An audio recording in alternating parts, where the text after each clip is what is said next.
All right, we're live. And we are starting off hot, We are it would seem. so live. We go live right into the middle of a Oh, boss fight. mid-boss fight. Good lord. That's Yep.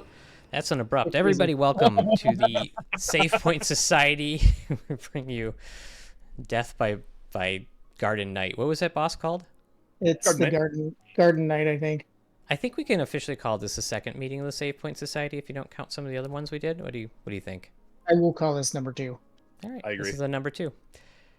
Want to welcome everybody. We are Sure going is. to be watching Corbin play Tunic. We're going to dive through some interesting chat conversation topics, and we're gonna sort out and save society one little bit at a time. Gentlemen, you all ready? I'm Born born ready. Yeah. Okay. I'm just Hey, gonna sit here and come spin on, in man. circles for the next 2 hours. What is this game? This is Tunic. It's like a Zelda-esque. Actually, there's some pretty blatant Zelda ripoffs. I in was this game. looking at the shield Like, here. The shield, the sword, kind of how you outfit. find some of this, the outfit, kind of the layering of the map. But it also has like a very like Elden Ring kind of like feel to it in some regards. It's a big boss. As far as the lore, I know nothing about the lore. I really don't understand. You're a fox with a sword. Now, I did play through this whole game once before, and to be fair, you're kind of supposed to not understand the lore. Like you'll see it later on as he's playing, that all of the messages that you find in the game are in a language that you don't understand. So you kind of have to use context clues and images and like hieroglyphs, like put together what you're seeing. And I don't remember if you get like a translation for it later on. I think you do. I think like throughout the game you find little notes that translate. And so then you'll start being able to understand what you're reading. But yeah, it's a really neat little game. It is on Game Pass right now, so that's one of the reasons I picked it, because it's not going to cost me any money. Good point. Aside from your Game Pass. I mean, what I'm already paying, yeah. Yeah.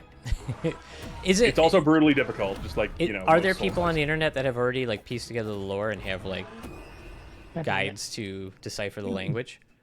I'm sure that there probably Oh, are, because it's the of course internet, and somebody is definitely fucking geeking out on this game, like Yeah, hard. I get it.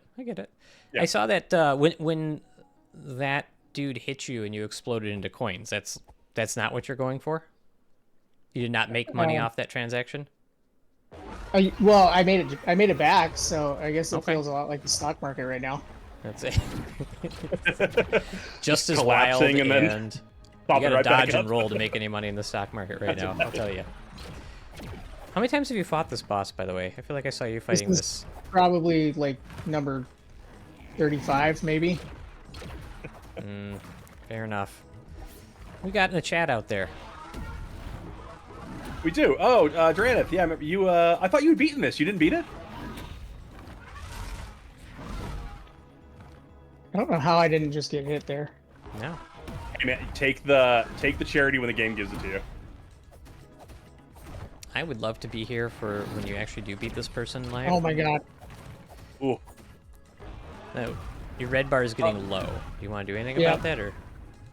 Wait, I think I remember where Dranith was. I think he was like, he's technically at the, not to give anything away, he's technically at about the halfway-ish point of the game, I think. This is? No, Dranith played it. Oh. Yeah. I was like, there's no way this is the halfway point. He's But being a good sport too. He says he got to the quote unquote critical point and now the world is kind of open to him. He doesn't want to spoil anything either. What, Dranith out there, how does the sound, do we have the sound levels okay? Do our voices sound okay? We're still kind of tweaking some of the technical stuff, so please let us know if the game sounds okay or we need to tweak anything. do I need to volume-wise. take my pants off? That's really what I want to know. You can have them off right now, nobody would know. Assumed they were. Yeah. You want to be nice and agile while you're playing games like this. If that's the assumption people are making, then I guess that's what we'll go with. Yeah. Have you tried the Ooh. max method of having one hit point and running around with that at all times to be more agile? I just want to point out that I did Oh, God. eventually beat Castlevania 1. I just didn't do it on stream, so I'll have to do it again on next time I'm up for gaming. Oh, I was not paying attention there. All right. This boss has really been the fucking bane of my existence for the last like week. I hope by the end of this stream you are able to conquer him, and I would hope that that's going to be likely here, you know? So I I'll get it. definitely played it super late the other night Mm-hmm. and got really close to beating him, and then I got all excited and then I fucking jinxed myself. Yeah. And I, so I here we are, still fighting him. okay. That Okay. is that's the Souls-like method, my friend, is to get super excited at your own ability and then Is this the first boss you fought? Drana said in the chat, the first boss you can fight? I think this is the first like real boss. I feel Yeah. like there's some other like little mini bosses that I've seen along the way, but this is the first like I think he's named the first like, story boss. big boss. Yeah. Yeah. All right, fair enough. That part right there, the shotgun, that is super cheap. That just seems super Yeah. cheap from my standpoint. What about a tiny fox with a little shield and a sword against a massive robot with a shotgun seems cheap to you? Where's your Just- spirit of adventure? I'm just saying, Zelda wasn't that unbalanced, you know? No, you had the weird hamburger worm that was one of the big bosses in Link to the Past. Yeah, I remember him. Oh man, it's been a while. I'll probably play that one at some point. Just been a bit. A Link to the Past? Hey, got Judas Grafen out there. We barely made it live. That Oh, was come probably left over on. from last What the time. Fuck was that bullshit? First time, chat. Oh, We're all gonna sit here and watch Corbin's blood pressure go up just slowly Yeah. over time. yep. This is, I thought I mean, I thought I had it on that one. I'm not gonna lie. That one was feeling good. And then he got real cheap with that shotgun. the total dissonance of this game is extremely charming because it's like this cute little fox in this beautiful, like pastel, like Yeah, I little like toys this. world, It's got nice vibes. and then every enemy is just so brutally difficult. It's good I stuff. watched Corbin struggle with some of the earlier enemies too, and then we got into this boss fight, and I was just watching him play the other day, and it looked brutal. Let's see. Durana says he doesn't think you can really get much in the way of upgrades before you fight this boss. You just kind of have to do it. Yeah, I think that's true. He's doing it. Look at the There's firecrackers, not a lot of though. yeah. There's not a lot of like over leveling or like outpowering this one. You just gotta, You get the freezy Suck it up Hadokens. and do it. for lack of a better term, you just kind of gotta get good. Get good, noob. Hey, That's it. I feel like a no-hit victory is pretty reasonable here. I mean, I mean, he's I already don't hit me wanna- once. Well, I don't know what the fuck I was doing there. Yeah, Well, you I, were I making- started to go into that and was like, why am I doing this? it's drink the your worst when you health elixir. realize halfway through that you have made a mistake and there's nothing you can do about it. I do like that before he does his swirly shot, he backs off quite a bit. I don't Yeah. know why you let him hit you there, but each their own. Well, it's because Corbin's been dominating this fight, so he wanted to give the Garden wanna Knight a even chance. Oh, I almost had him down to the last all your quarter. monies. So there's Ugh. that. That's brutal. I like mean, I like the way the shadows fall there. That looks kind of cool.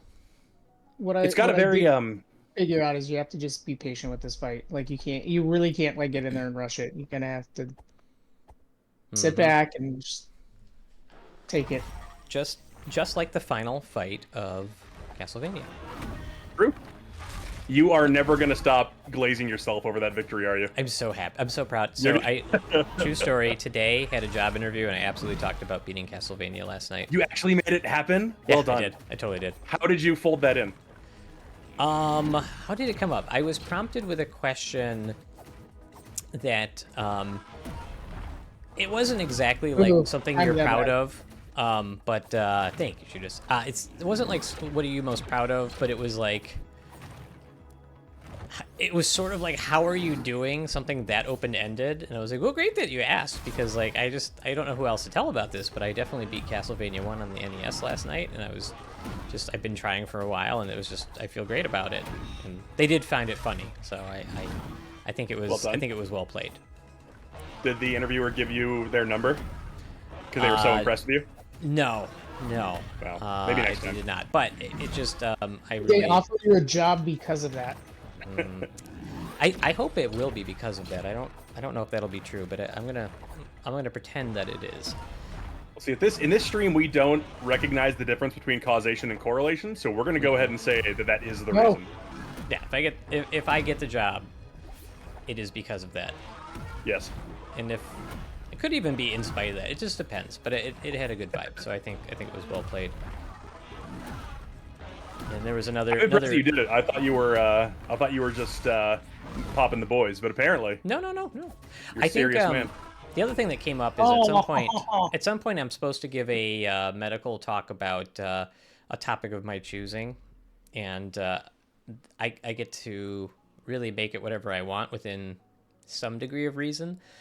And so I think I'm going to use professional wrestling as a backdrop to talk about narrative medicine. Southpaw. So, when I was thinking about doing that, somebody in the interview who knows me from working with me asked if I would potentially do the entire presentation wearing a luchador mask, and I was like, maybe, because it's hard for me to not say that I took the opportunity to deliver a deadpan, honest medical lecture to a consortium of a fair amount of people wearing a luchador mask. It just feels like I don't know if I'll ever get that opportunity again, so I might have to take it. If you really want to go the full distance, what you got to do is you got to hire a valet. Ooh, hype man. Who can be like rubbing baby oil on your shoulders while you're cutting your promo. That's a good point. That's a in true lucha fashion. Are you gonna like take a sip of water and spit it in the air like Triple H before you do the presentation? I didn't think about it till now, but I I don't know like if I know this audience well enough to pull off all of this. I might get away with some of it. I didn't hear a no. I didn't say no. I did not say no. We'll see. That'll come a little bit later. If it happens, I'll definitely let you know. You're still fighting. How many this tries boss, do you though. think it would take Triple H to beat this boss, Corbin? I feel like he'd have done it by now. Well, you know what? He probably would have, and we're probably going to be here for the entire stream watching me do this. It's a lesson in humility, lesson in Perseverance. Yep. Right. This is excellent. Never let the dream die. I feel No matter like how large and green and besorded it is. Oh, excuse me. That's So we're doing magic now? Oh, you did your Frieza Hidoken? Yeah, I needed to buy a little time to recharge my stamina, and then he still almost hit me after I froze him. Yeah, the stamina recharge dodge. is not the fastest in this game. Look how long the delay is before it starts charging, too. Yeesh. I just need your sword to do more damage. Well...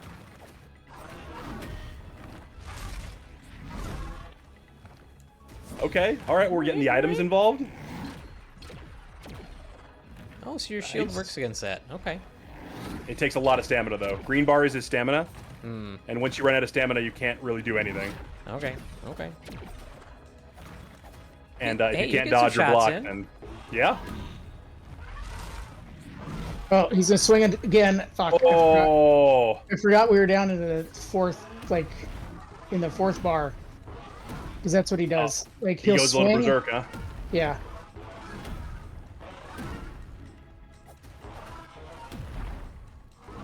And it really won't let you be greedy. Yep. So he's gonna swing 2 more times here. And then the big smash, yep.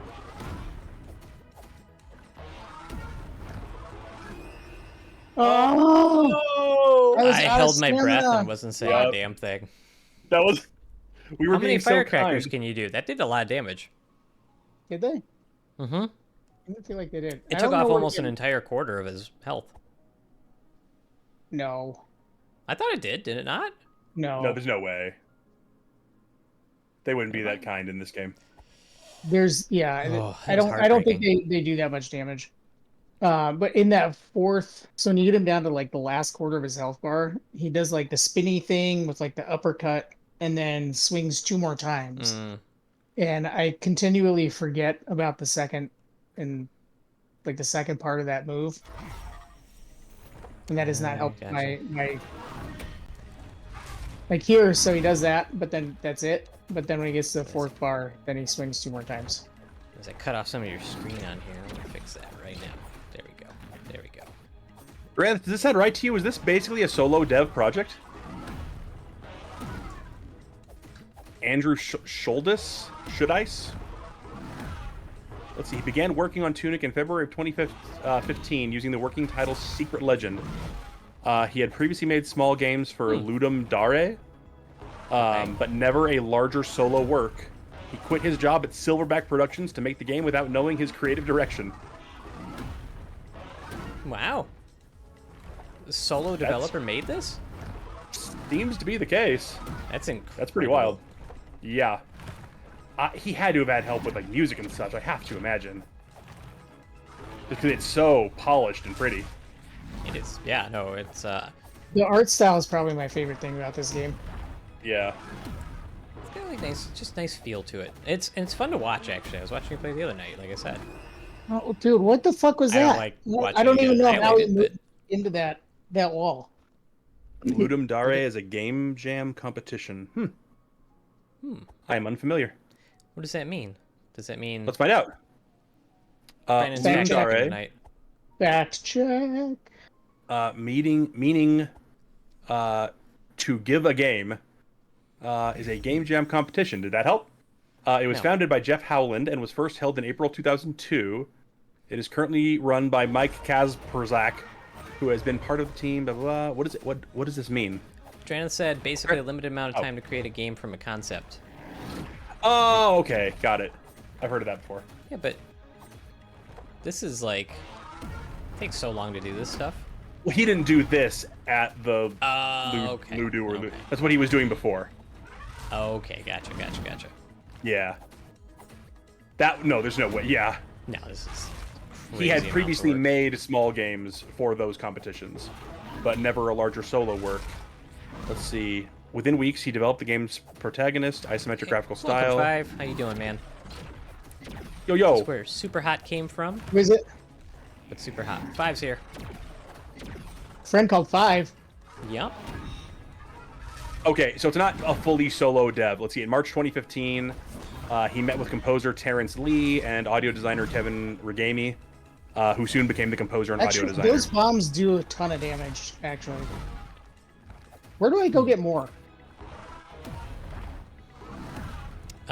It's a great. I thought I saw you. Did you buy them or exchange them at He some bought some. weird place? He bought some at the weird, like, skeletal fox Yeah. shop. I think you need to just drop a bunch of those. You're like, I feel like you're doing this on hard mode, which I respect. Get your, He's having a good run here. Just be patient. you can because buy bombs just, at the shop at the windmill. Okay. Yeah, the main problem is that your stamina stops recharging when you attack. Yep. So you have to be really patient in this last bit with your strikes. He moves away after one. The That's bastard. let him. Yep.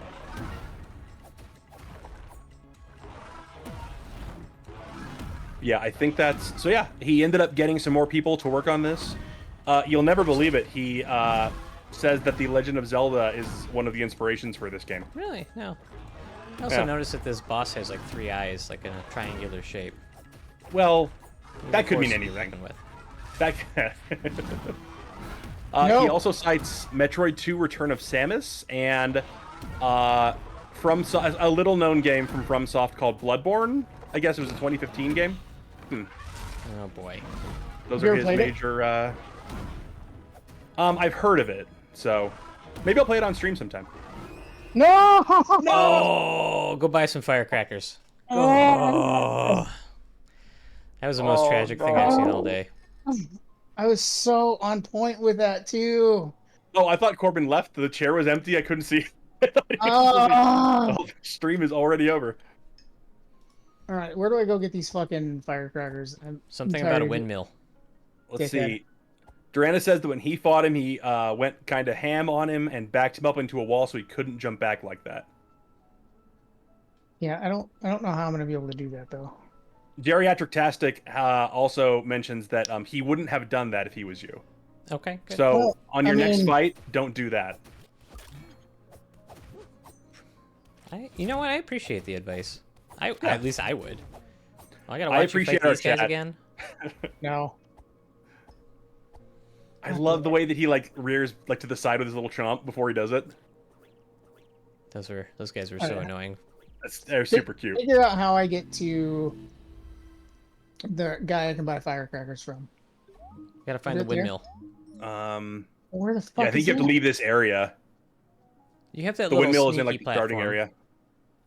I feel like it was near the sneaky platform, wasn't it? The sneaky platform. Yeah, Then see, it says Dran says back in the town area. Mm-hmm. Like where you started. None of that's all that helpful, I don't think. Just keep going to the up right. The direction you're going now. Just keep going that way. That'll get you out of here. There's Here the lies hero. the Does that hero. help? Does that help you? I don't know. Okay. Yep. All right. You'll eventually get out when you go this way. Well, you're gonna go buy some firecrackers. I wonder, gentlemen, should we broach our first topic here? You know, I think don't- now's the time. I think Yeah, we're gonna watch you buy some firecrackers, so we might as well. Corbin's got some shopping to do. Yeah, I think you've got some shopping. Yeah. So I was looking around for something interesting to bring up, and I couldn't help but lean into some of my strengths and talk about, things that are in somewhere in the realm of medicine and health. But I saw an Health. article that was talking about the benefits of swearing, and I just How? had to talk about it. Do you Well, guys I would swear? I would say based on the first where are we at here? The first 27 minutes of this stream and the concentration of swear words, it at least has to be helpful for letting off steam, huh? I would think so. And even Gryphon says, like, when he watched his wife play this, the unintelligible language made him swear. Or it drove him insane, but I'm assuming he was swearing. He was definitely swearing. So I have to appreciate any medical knowledge that's like of interesting and a little bit different. And so I saw this article about the benefits of swearing, and I just could not say no. I think it was in Time magazine. It did link to some other studies, but I'm not going to go through. I looked at them.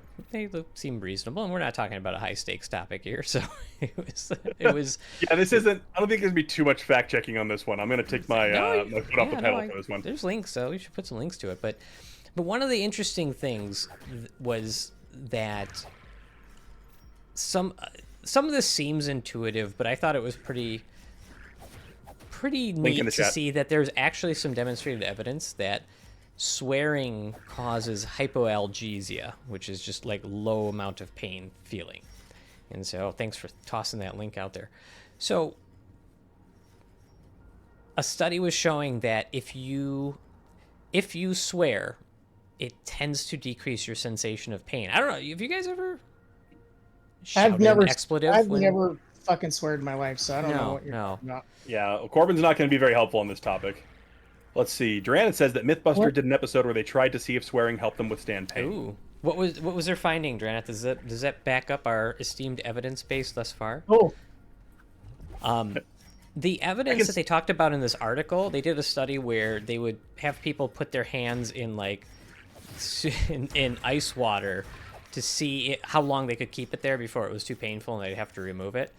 And so if you were swearing, and I don't know what the script was, were they just nothing but expletives? But if they were swearing, they were able to keep their hands there much longer. Mythbusters did the ice water thing. Well, there you go. I gotta be honest, I thought this was referring to a study when I saw it. I don't think it was referring to Mythbusters, but I'm sure it's probably where Mythbusters got the idea. Well, let's see. I think it's like the first paragraph. Let's see. Swearing is readily accessible. If anybody remembers where I need to go, that would be the windmill. Does that help? You have to get higher. You have to go to I know, actually. You have to go to the top part. There'll be water near the windmill. Oh, I see the windmill. I see it. See it down there? Yeah. Yeah, so the Mythbusters basically did the same thing. But yeah, so you yell expletives, and it's almost as if intrinsically you can stem pain response. And I have no immediate medical idea of why that is. I'm looking at the article here. Yeah, they say why they think they work. I don't think the article said. I think it was pretty like. It's very. Happens. Yeah, this is kind of like a. I don't want to use like pop science as like a pejorative, but I mean this is very much like it is a pop science article. Yeah, it's like this happens, but they do not posit a mechanism that causes it, other than the say the word again. Pejorative. Hypoalgesia, is that it? Hypoalgesia. Yeah, and that's just the decreased sensitivity to pain. That's just the sensation, right? Yes. Correct. Okay, got it. Geriatric says, try to teach my boys to get angry when they get hurt instead of immediately bursting into tears. I think it's a healthier response. What? He's got a bunch of things now? Oh, Got a bunch shit. of things. Oh yeah, okay. You found our boy. Good. Yeah, you didn't think of the $1,000. giant coyote demon that sells you we're goods gonna and take that. services? Oh, it's another healing potion. Yeah, worth $1,000. Oh yeah, buy stuff. Where do you get money on this? I didn't. Oh, I guess when you From kill things. from killing stuff, yeah. Okay.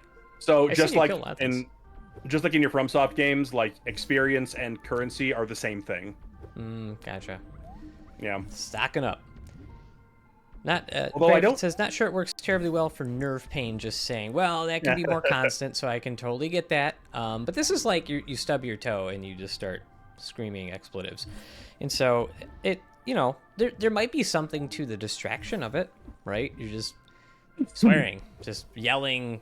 Maybe it's just yelling. I don't know if they had a control where they were just like, okay, yell non-swearing gibberish words. Does it actually have to be profanity, or can Now, any interestingly, yelling help? they do note that people who swear less often get more benefit from it.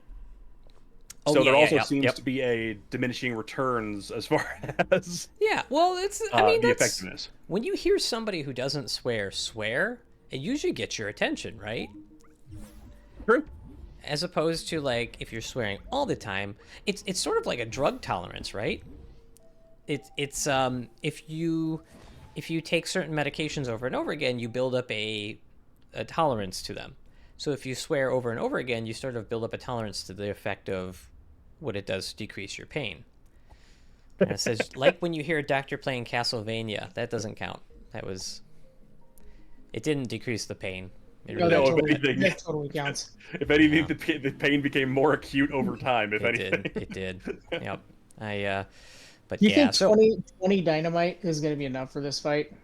I'm really Yeah, I hoping hope it so. is. I think so. They just start bombing that thing. Does the dynamite hurt you too, or no? If I'm too close, yeah. Okay. Well, then just I would don't- throw it, but not stand next to it. don't go crazy God. with it at the Oh, start. God. Like you seem to have the timing down really well in the first Yeah. 3/4 of his health. Save your dynamite for the last quarter, and then just go ham on him. I think that's fair. I think that's good. That's good. Yeah. Good advice. So, but the other thing was like, okay, so maybe it helps with pain, but it also there was some benefits with exercise performance. I thought that was interesting. I mean, I don't think it's surprising. Like just scream. What if they're screaming slurs while exercising? Is that the same? All right, so I did have that thought as well. I was like, okay, what does it matter what you're saying? Like, because what you consider swearing, and if you cross into the line of like really awful stuff like slurs, then you know, are you going to get the same effect? Or what if you're swearing? What if you're like super old school and your swearing is saying like heck really loud? Frick. Like, does it matter Holy what frick. your perception of the word is? I wonder about that. Now I don't have like a study offhand to a study You don't or a have science. Please find us a science. I don't have a single science on hand to back this up. Is that chemistry? Is it astrophysics? But I remember reading that just yelling in general for usually the last rep or two, letting out some kind of sound, is at least correlated with improved performance as you're approaching failure. Okay. You don't want to be the kind of for social reasons. You don't want to be the guy in the gym who's screaming on every rep, because that is horribly bothersome. And it's not really. No one thinks you're cool. They think I'm cool. But I just, from my own personal experience, I usually make a little noise on the last rep or so, but Sure. I don't know about like. What kind of noise is it, Raymond? Yeah, You demonstrate that noise real quick? it's more like ooh. I mean, that's what else and that's you make a lot of new friends in the gym that way. You'll get attention. There's not You that will. won't. Dranis says, I believe Mythbusters also tested that, just yelling random nice words compared to what they were swearing. What did they find? Do you remember? Oh, And he I thought you were also brought referring the to example of Dranis. tennis players. Ooh woo for the. Anything's like Woo. Can you, next time you're at the gym, Brandon, please do that? I'll try one, yeah. Just bite my lip and woo. Only when you're squatting, though. I'm gonna wait until Griffin starts coming back with me again, and then I'm gonna do it. It's been a while, but I thought yelling the nice words wasn't as effective. But yeah, that Yeah. feels like it should be true, so I'm going to say, because again, the stakes are low here, that I'm going to hope it's true. It's true in my heart. It has to have something to do with the general psychology, right? Of when you're pushing through and you're making either the grunt or the bad word, it's you're blowing off steam, or it's helping you Sure. concentrate on the thing you're doing. If you're thinking about saying something nice or like trying to control yourself, that kind of defeats the purpose. Yeah, you're not, squatting and then like getting to the top of the rep and just thinking, yay. You're mad at the weight. You just want the weight. You're mad at the gravity. You're mad at the weight. Yeah, you're not like, yay. No, it's just like you are upset that the weight is trying to be on the ground, and then you need to be overcoming that. So I think that that makes sense. I think the experiment that they talked about in this article had something to do with they had like people doing chair push-ups. Yeah, he says that when people repeated a swear word while doing chair push-ups, they repeated feeling more self-confidence, which is that's very charming to me. How confident did you feel you were going to get that rep? I don't know. That's a weird way to measure it. It is. They do go on to say that swearing seems to help people shed their inhibitions. Yeah. And that could be part of it. Is that I don't know. They didn't like test this on like maximal lifting. It doesn't appear, or at least that the study they quoted didn't seem to be referring to like maximal lifting or heavy loads or anything. So okay. But colloquially, we're off to a great start here. Yeah. Well, I went anecdotally at least. I found it.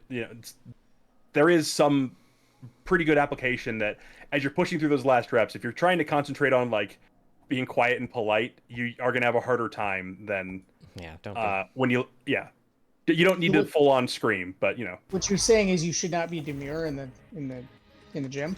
No. That's what I'm saying. Only in the first few reps. Once you get towards the end, you should really liven it up a little bit. That's what. Okay, so it and it also, I think it helped with like cycling and grip strength, and I probably wouldn't sit in the corner though if I'm jumping back to the game. It like pushed me into the corner. Well, did you yell an expletive and push back? I probably should have. You should have. So okay, you want to cycle better, you want to lift better, you can cuss your way through it. I thought one of the other fun parts of the article was the regulating emotions better, and that seems really intuitive. But the way that they tested it I found charming. It was like write about stuff that makes you sad, and then cuss a lot, and then we'll see how sad you are. That's the way I summarized it in my head, and I was just trying to think, and I don't remember if it was like you're cussing while you're writing about things that make you sad, or did you write and get sad and then just I think it was a cuss for 2 minutes, which is like they give you a script. Geriatric in the chat says also good not to not keep in toxic thoughts, to let them out. Absolutely. And I don't know if he's being a little, but there actually is something to, you don't just want to bottle up your emotions, whether they're anger, sadness, what have you. You need to be able to express them in some way. It feels pretty natural, actually. Just want to put them in a little decorative bottle, and you just push them down deep inside your psyche, and then just let them out at some point in the future. Ideally, against your loved ones is the proper time. Well, choose, but that might not have been my first choice. Well, Go. Come on, little fox, you can do this. Nope. Oh well. It's just so dead. Sorry. I hate this fucking game so much. Oh my You're gonna God. do it. You're gonna do it. We're all gonna be here to support you. We're gonna celebrate together as a whole society. The timing of this channel with encouragement, optimism, and immediately followed by is just we carved a niche out for ourselves completely accidentally, and I think we should embrace it. You should pick that stuff up. Yeah, and then there was this is, of all this stuff, I thought this was kind of the most interesting part of it, but the social benefits of cussing. And Social benefits. yeah, this was my favorite part of the article. So it found that if you add profanity to a situation, it increased social cohesion. So Okay.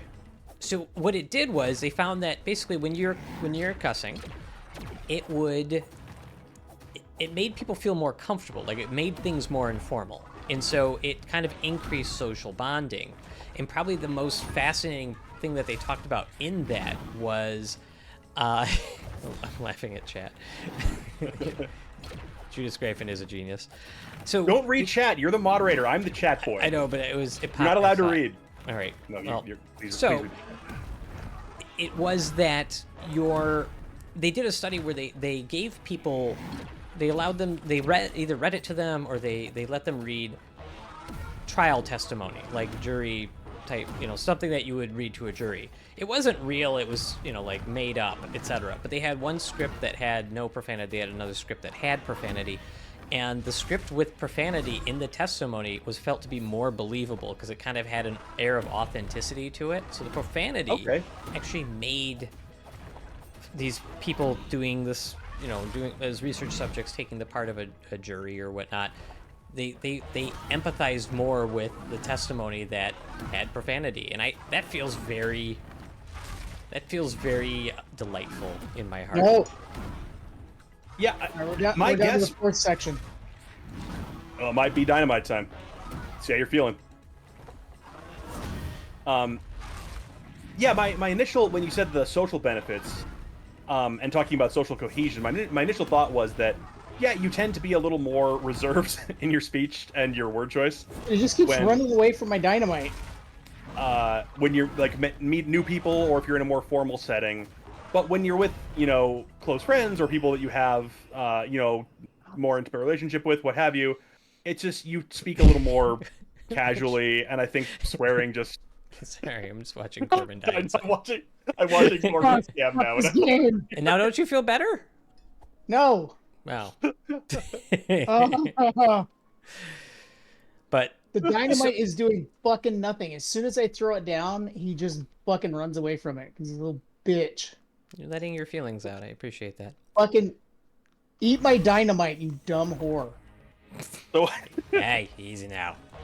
So what I was going to posit was that I wonder if the relationship there is kind of reversed, where the social benefit precedes the swearing, and you just tend to swear around people that you already have more cohesion with.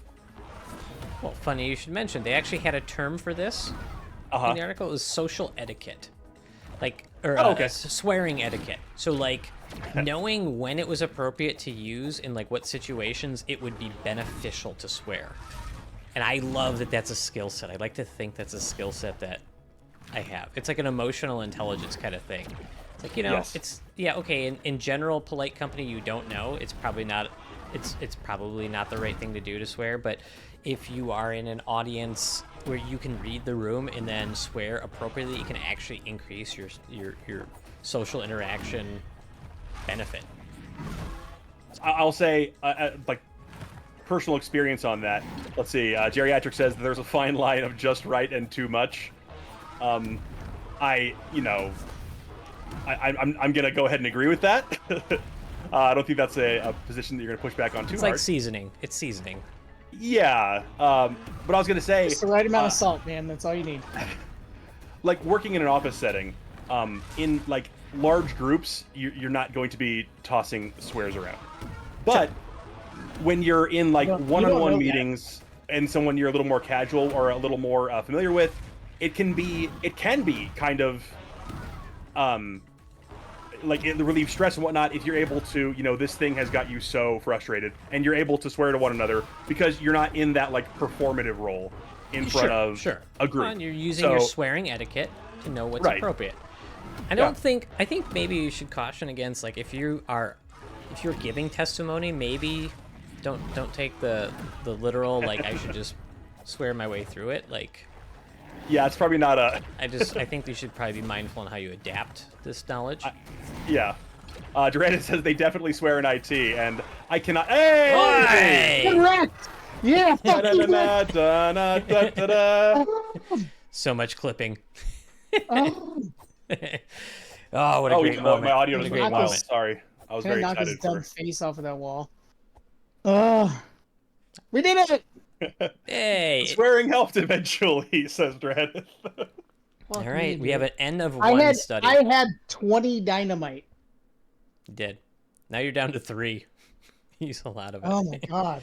So I had You know some. what they All right, say. after we've gone through what we've learned, I thought of some questions, and Oh, and so I was gonna toss these out. Here's an interesting one. I was thinking about when I was reading it. When did you guys start swearing? Like how early in life? I got in trouble as a kid, probably in kindergarten or first grade, because I remember writing on a sheet of paper. Like I knew what shit was, and I knew it was like a word for poop, Mid really. 20s. And I remember like drawing a piece of poop on paper and writing shit above it. Like I labeled it as Sure. this is shit. And then I I think on that same sheet of paper I had like ass and something else on it. I can't Okay. remember. Yeah. And the teacher found it and I got in a ton of trouble for it. Oh no, Yeah. that's pretty funny. Yeah, it was pretty good. But I definitely started cussing at like probably like 5 or 6. Judah says freshman year of high school, and I guess this depends on, um, what we're considering. The Like, 7 what the words that cutoff is George as far as Carlin swears? said. There, I'd say those. Yeah. Okay. Hell doesn't count. Um, Damn doesn't count. I distinctly remember getting in trouble at our house that we grew up in when we were kids, because we were behind a couch and my brother had learned the word bastard. Yeah, what were you guys doing behind that couch?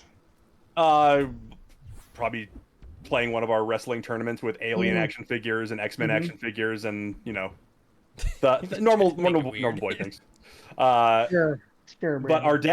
our dad heard us use the word because we didn't know what the hell it meant, and I don't even remember what the context was in which we had heard the word. Hmm. But that was certainly my first experience with like learning that there is a word that we're not supposed to say. Yeah, see, Griffin, our wrestling tournaments were legit. It almost always came down to the alien figure versus either Bret Hart or probably Wolverine or Nightcrawler from X-Men were the last two almost every time. This is trauma dumping. No, this is the opposite of trauma dumping. This is reliving our triumphs and our glories. Hey, Geriatric says he's got some life lessons. Oh, let's see. He said, I remember saying fuck to my dad, not directed at, in middle school. We then had a conversation about when it's proper to use. Also started teaching my boys about cursing and proper age. Geriatric, you're such a nice dad. Yes, very. What a progressive. sweet little man you are. I remember. So I remember exactly when I started cussing because my mom especially was very strict about those sort of things. Mind you, she cussed plenty, but No, I got It usually is. yeah, no, it was neither here nor there. So I remember I was in second grade. I was playing with my friends in the literally in the schoolyard, and I was new to this school, but I got to know these two kids, and they were the sons of a rabbi in the community. Oh, And what I one do? of them I remember was a Sorry, go. very sweet kid, and his brother knew all the bad words. And we were out there playing Ninja Turtles, as we were like to do, and he just was dropping f-bombs, and I was just like, dude, you can't do that. Like adults In the get context of mad. Ninja Turtles? Yep. This kid had one of the foulest mouths ever, and so like he was dropping Oh, what is f-bombs, this? and it crossed a line in my brain. I was just like, I can't believe dude. We could get thrown in prison. Like we're in second grade. Like this, you can't say that stuff. And then I realized nothing bad happened, and there's nobody hurt him. So I would just be like, well, maybe I'm gonna do it when I'm out of earshot. And then it just started, and I just got, you just started doing it, and I was so good not to get caught in front of my mom saying it. I thought you were going to say you were so good at it. I was like, No, oh, proud I mean, of you. I think now I like to consider myself a little bit of an artist. I just don't use it very much, but I remember being like, there's no consequences as long as I don't say this in front of my mom, and I was very good.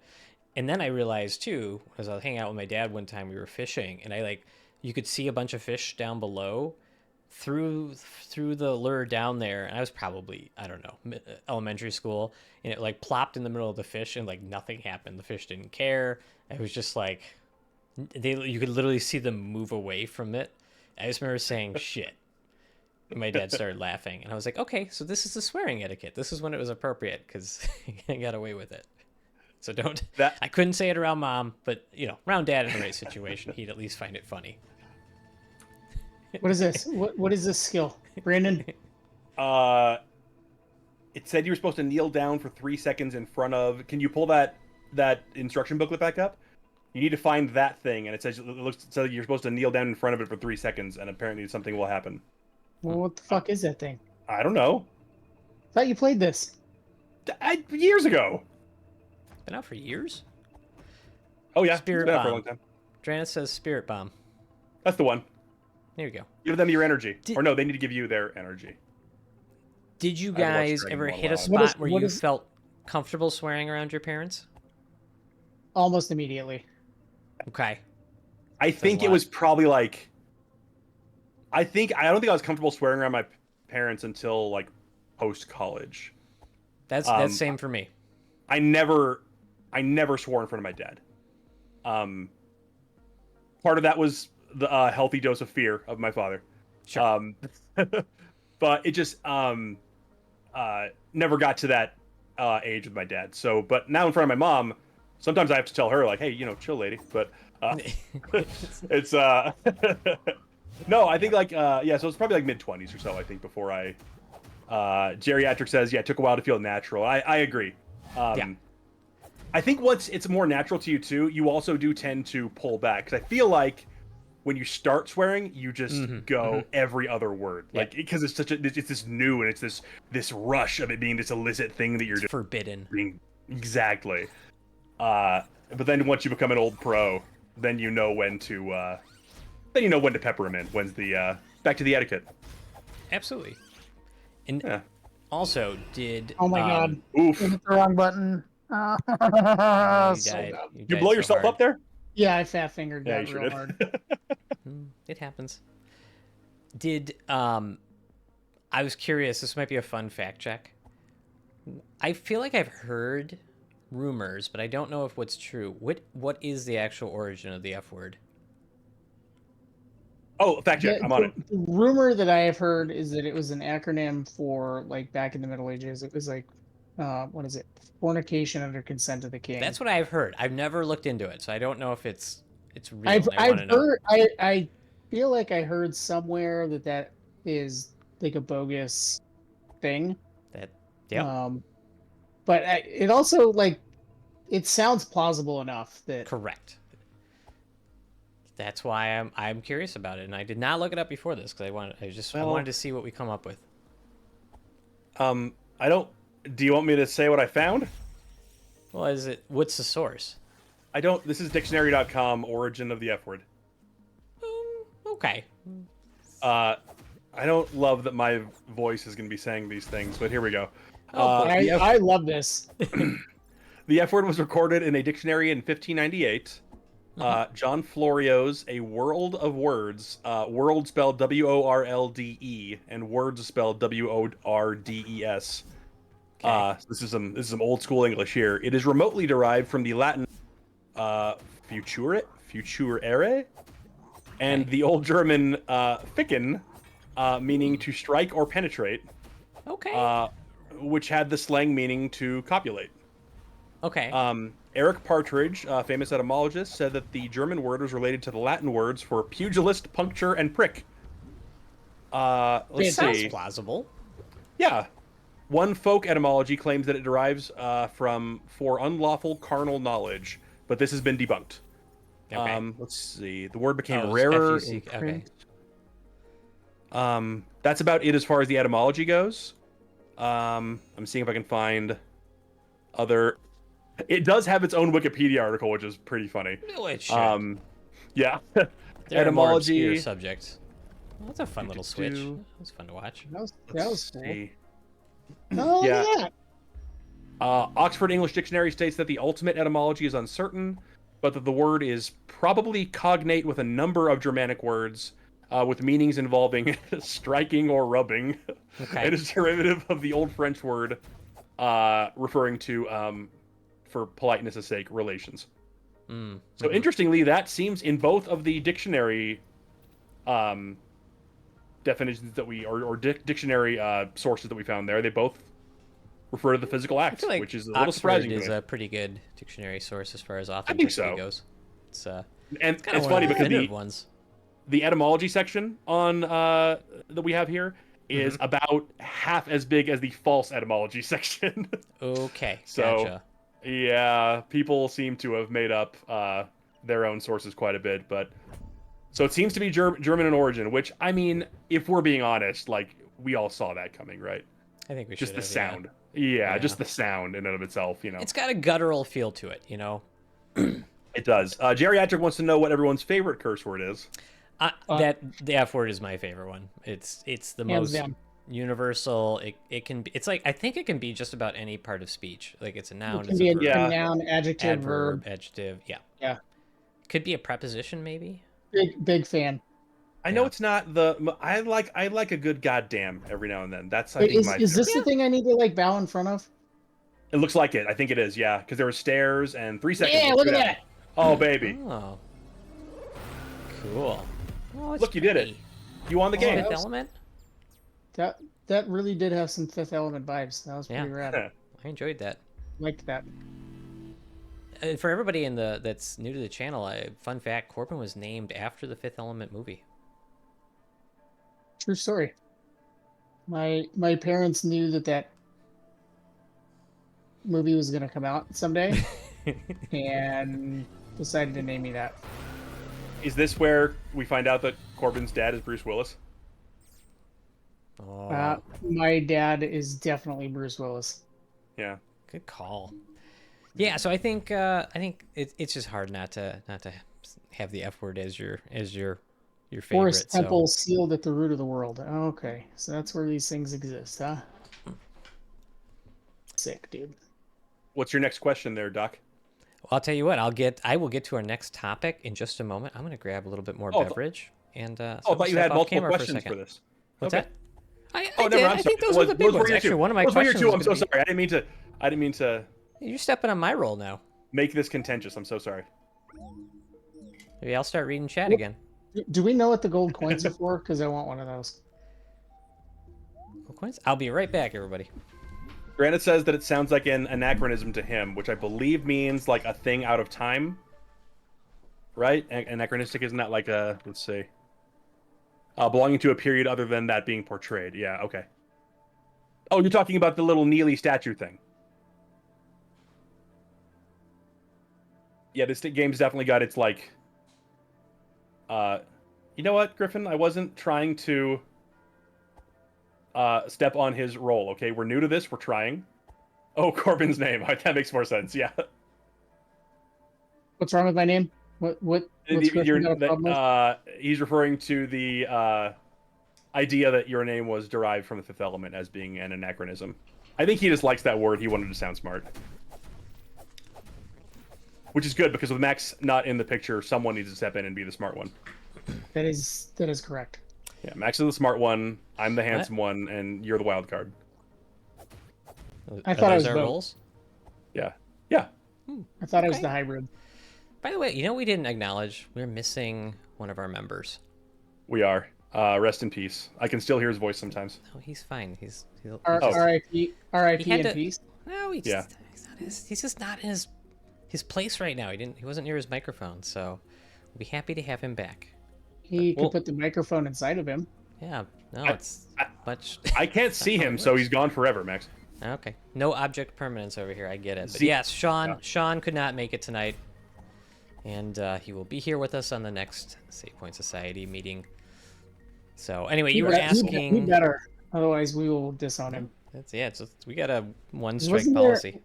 Wasn't there one of those things back in here somewhere? In those like towers? I'll be honest, I I haven't need been to- paying as much attention to the that I game. need to kneel in front of. Ow. Go Neil. Frank is bored says, hi Frank is bored. Welcome to the channel. Hey, what's going on? How are you, sir? What's up, Frank? Oops. Oh, If fuck you're me. bored, man, we'll see what we can do about it. We were just Yeah, about you to just- we were just about to head into a new discussion. Shot in the dark here because you're the only people live with quantum computing in your title. We were just about to talk about it, and you know what? This Frank, if channel is you're for here- you, Frank. Yeah, we okay. So Frank, You're gonna learn that is one of our specialties, is discussing quantum computing. are any of you involved in quantum computing or quantum physics field? Not by a country mile. Not at all. I was just about to start talking about what I learned because I did a bunch of reading about it because I had a passing interest and I kept seeing all these articles about how there's like this apocalypse coming and quantum computing is going to break stuff, and I was interested to know what that was all about. And so I appreciate you sticking around. I was going to set the Frank. bar low as far as research proposal. Well, I'll tell you what. I will expound what I learned to the best of my ability. I have a science background, just not in physics, and then I will again cite my non-expert role in this, but I'd be curious to see if you have anything to add. So I was looking into this. So is quantum computing going to completely, wreck the world and do these things? And have you guys heard about this at all? I mean, is this something that registers at all? So I saw a Go ahead, show Frank. called Quantum Leap one time. Is that similar? It's very similar. that's essentially it. They Yeah. both have quantum in the title, so that is Yep. is maybe Alright. as much as they have in Quantum Leap is kind of time travel-y, but I could make. There's definitely an analogy there, but we'll get to it. I also had like no background in this. I read a couple articles, and what happened was I started falling down a rabbit hole. Quantum computing referenced quantum mechanics, and I realized, oh, I have no knowledge of quantum mechanics. So then I started reading. Yeah. Then I started reading about quantum mechanics, and I realized I was way in over my head. So Frank knows about I ha- Quantum Leap. Yeah. How do I get to that So- thing again? Yeah, and so I started reading these articles, and they weren't like I got the link somewhere, but these are like popular science articles. They were just kind of like talking about some of where quantum computing was. But like when you read these articles, there's just a lot of terminology they'll throw around in there, and so then I started going down like what are they talking about, and so I guess the main difference, as I understand it, between like kind of the way computers work now and then what potentially quantum computers can do is like if you break down the computer into the one that we have here that we're all sitting at and staring at, they are a series of like a gabillion switches, ones and zeros. Each switch is on or off, right? But in a quantum computer, instead of having bits, which are those ones and zeros, storages of data, you have qubits, which is like a switch that can be 1, 0, or both of those things at the same time, and then who knows, however many in between. And so, as Frank Board said, it's superposition and decoherence, and again, as I understand the real rudimentary aspects of quantum physics, is that it has to do with the fact that the Heisenberg uncertainty principle was that if you try to measure like an electron's speed in its position, the more you measure one of those two things, the other becomes more accurate, and you can't really know both of them. So there's a lot of uncertainty, and it also can be seen physically in the fact that photons, particles of light, can be like both waves and particles, so they can have these two states of being. I am in Schrodinger's cat. It's alive and not alive at the same time. This is all gross oversimplification. This is as best as I'm trying to understand the framework of what quantum computing is. So if a quantum computer has not just ones and zeros, but its qubits can be ones, zeros, both at the same time, or like those multiple dimensions, it kind of gives you a whole other level of processing. And so quantum computers, and we do have some, they do exist, they're just in their infancy, as I think Geriatric pointed out. They can do so many more calculations. Like the amount of processing power in even the ones we have now can figure out calculations that would take your supercomputer, the best supercomputer in a traditional sense, something like 10 septillion years to figure out. A quantum computer, even now, can do it in about 5 minutes, which is sort of mind-boggling, because I believe septillions of years is like older than the known universe. Yeah, it's one of those things where the number itself is so large that you can't really, your frame of reference is non-existent for it. No. So it's sort of impossible to wrap your mind around how vast that would be. Yeah. Correct. So these quantum computers, the thing is that since they can do these mind-bogglingly complex computations in such a short amount of time, one of the big things, and the reason everybody's kind of talking about this sort of apocalypse, is that, all these things like blockchains and like encryption and passwords are like kind of relying at really complicated systems of these ones and zeros. The switches are on and off, and in these different patterns. And a quantum computer is like got so many more 3 multi-dimensional switches to play with that it can really do these calculations and probably break through encryption like immediately. Yeah, as Frank is bored, it says it gets rid of any security like that. And so this opens up the question of like, well, the first country, the first company, the first entity to develop a true high functioning and even like commercially available quantum computer could really break a lot of the systems we know. So like instantly your bank account or defense codes, all these things would be insecure. And as Frank has pointed out, if it was all stable. I will hear you out, Frank. I will definitely hear you out. If that happens, the tension builds. As Frank drip feeds us one sentence at a time. We also cracked protein folding. Okay. Yes. Yes. You're on it.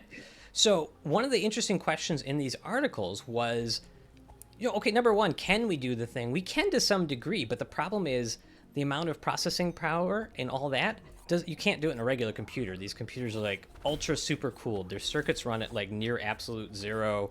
These are like giant mainframe looking things that they function in a little, but they're not like readily reproducible and certainly not cheap.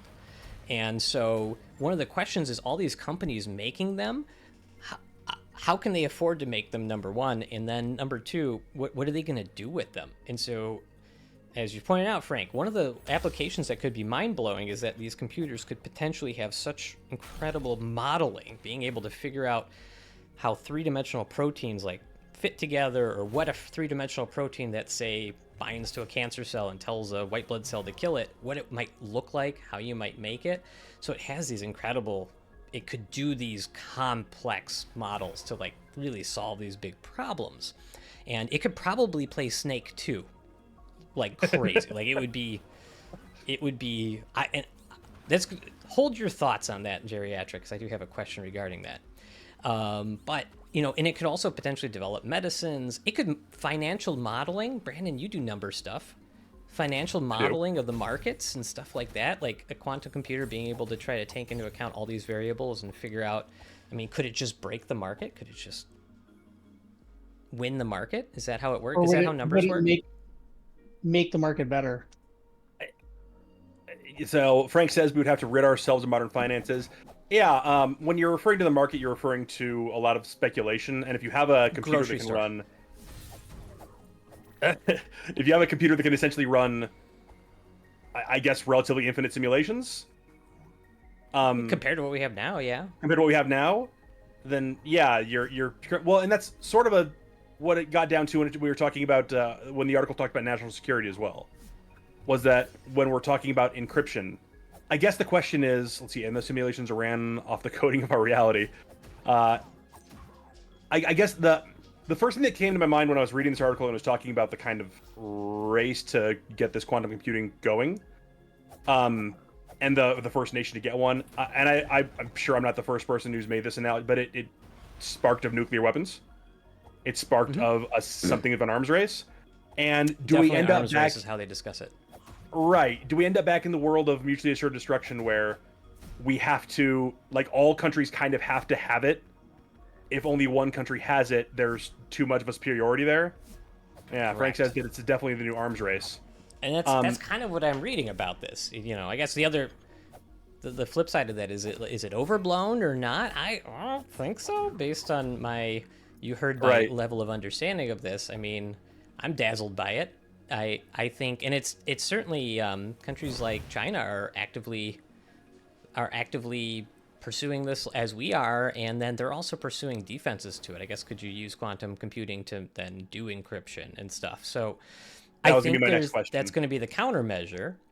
But this is like kind of how also appreciably crazy this is. So there are like particle physics theories being tested of like new states of matter that exist in the chips that are run by these quantum computers, and that's such a neat level of like esoteric high science. So to try to explain how these work, they had to like use these theories of particles that might exist, and they probably do, at least if these chips work, and that's just how mind-boggling cutting edge this stuff is. You know, it's just one of those things, and it also raises a question: if it's going to break all that other encryption, does it completely cripple Bitcoin and all those things off the? I mean, Brandon, all those monkey so. NFTs that you have, my friend, They're all gone. I got My news collection for you. it's my collection of previously obviously valuable monkey arts is now absolutely worthless, and I'm in shambles. And it's not Thanks for because bringing that up. NFTs are worthless now. It's not because it was always a scam. It's not because of that. But it's interesting, and you know, I see geriatric. It's quantum computing plus AI equals Skynet. I mean, sure, probably, it's most likely. And the apocalypse, yeah, you know, it's good hyperbole for a news story. Sure. We have at least 5 countries I remember being mentioned in that have some degree of quantum computing. So I don't think, you know, it's not like one country would have all the power, but the first to have it's going to do some things with it. Oh, it's cold where you are.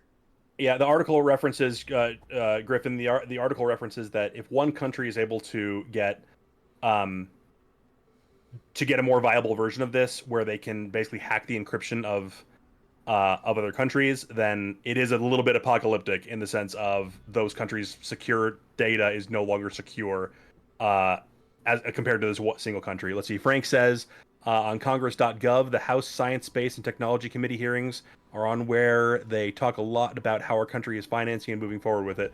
Yeah. And I think it should. Yeah. I mean, number one, I'm all for really neat technology for the sake of it. And especially technology that like has to rethink and then redemonstrate particle physics at a fundamental level. That's super cool. I mean, it smacks of like the space race times, you know, when we were trying to do these incredible things that were thought to be impossible, and then yet we have Google has and Microsoft have working quantum computers right now that are redefining how we understand theoretical physics and kind of demonstrating that a lot of those theories do seem to work in this context. It's just a really cool thing that has some potential, you know, downsides. There's some scariness to it for sure. And as Frank said earlier, I think one of my questions was going to be, what does a world look like if there's really no traditional encryption? I don't know if that's fair, because if quantum computers can encrypt, but at least what's that initial world look like where you don't have safe passwords anywhere? So you have to rethink a lot of that stuff. Let's see. There's a study, Frank responding to geriatric. There's a study I read where they implemented AI into a quantum computer for the means of it helping make the hardware better or give insight. Geriatric says, I'm absolutely for QC. Of course, there are potentially scary things that can happen, but the amount of good, like Frank said, is incredible. Yeah, and I don't discount the amount of good. I guess the real question is on the encryption side, because the decryption side, that makes sense to me as far as if the qubits can exist in multiple states and they can run a mind-boggling number of not simulations, not the word I'm trying to, but it's trying to crack an encryption. Yeah. Right. If it's trying to do that, then I get it on the decryption side. On the encryption side, I don't know how that works. Like where you could have like an active encryption that is in a constant state of flux that basically defends against that seems so foreign and wild and I'm not saying. I mean, I don't know anything about this, so I'm not saying Sure. an Well, I opinion think on Frank's it. point here is right too. Like it's just once it's made, who has it and will they share it? Right. I think it should. It feels less dangerous than like the nuclear arms race. Explosions. I disagree though. Oh yeah. I don't think it's any less scary. And reason being, like, yeah, it's not like overt destructive power in the same context as like nukes, but whoever has that has access to a metric fuck ton of power. And if they want to like completely cripple another country with that kind of computing power, they will Sure. absolutely do it. Sure. Well, there's nothing is And secure at that point. Is the that's what I mean. Is like they could right? literally cripple that country Yeah, Yeah. that's fair. very easily. So And you and they want the did it first without, country to like, get it. yeah, you want to be the first country to get it, or Well, you want it hope to be that in the it's, hands like, of a country who's never done anything wrong like the United States. Yes, I think Yeah. so. I think that's a pretty good idea. And that is, Geriatric is a butt coming in. Uh-oh. That ellipse is so long. It really is. I think there's 5 periods here. Can you make That it longer? It's like getting a text from a boomer where it always ends in an ellipsis. I don't understand why they have to do that. Because there's more that they're trying to tell you, but they want you to suss They don't out. want you you to never walk away do. from the text. Keep reading the text. There's more coming. Like, stop what you're doing. You're in a conversation. Oh, Your What? screen just got all trippy. what happened just here? happened? Ooh. Oh, it's when you're near to the crystal. Oh, is that crystal irradiating you? Well, are those other foxes? Yeah, I have no health. It Oh, literally God. drained all of my health. Look at that. Yeah, it sure did. Okay, well, maybe try to reason your way through this part. Maybe I if you weren't so think we can do lazy it. and you'd built a quantum computer, you'd have the answer already. Oh, God. Not friendly. Not friendly. Nope, not friendly. Just some radiation. Yeah, I guess so. Even if it can figure out protein folding and cancer, all those incredible things, it can also make some nightmare bioengineered weapons. Yeah, of course it could. What? Okay, real quick. There may be some audience members, parentheses hosts, who don't know what protein folding is. Anyone care to explain? Yes. Sure. Brandon, I think you know what protein folding is. Dude, unless it has to do with how many grams of whey I can stuff into my protein shake, that's the end of the folding that I know, my friend. You gotta help. All right. So proteins, a lot of the fundamental things that make up your body, your muscles, your enzymes that run all What? your Oh physiologic shit! processes. Do What not just hit happened? those. Do not hit those. Those explode. Speaking of getting Those explode. folded, Yeah, those explode. So all these proteins, like if you take your protein shake, which is full of just a bunch of crumbled up amino acids, and you link a bunch of amino acids together, you get this globby shape if they fit together well. And it makes it in proteins, depending on their shape, they can fit with different parts of the body on a cellular level and do different things. Like, it's kind of the simplest way I could put it. For instance, hemoglobin, which is the protein that carries oxygen, it's in your red blood cells. When it's a big globby protein that is, I don't remember how many hundreds of amino acids linked together. It's basically 4 proteins that are clumped together. Yeah, it is 4 without. Yeah, exactly. And then once it comes into contact with an oxygen molecule, it actually folds in a certain different shape to kind of hang on to it. And then when it lets it go, it lets it go. There's a lot of physiology that I won't bore you with there, but there you go. I was going to say, somebody could just link to a. thank you, Frank. Appreciate that. But so those proteins, they're extremely complicated, and there's hundreds, if not thousands, of amino acids. And then if you put certain amino acids together, it changes the shape because each amino acid has its different properties and like chemical weight. Well, yeah, and it comes down to like bonding affinities and how much those amino acid chemistry, shit molecules that. like to be near each other, more or less. So if you can figure out, say, what, let's say that you have, pull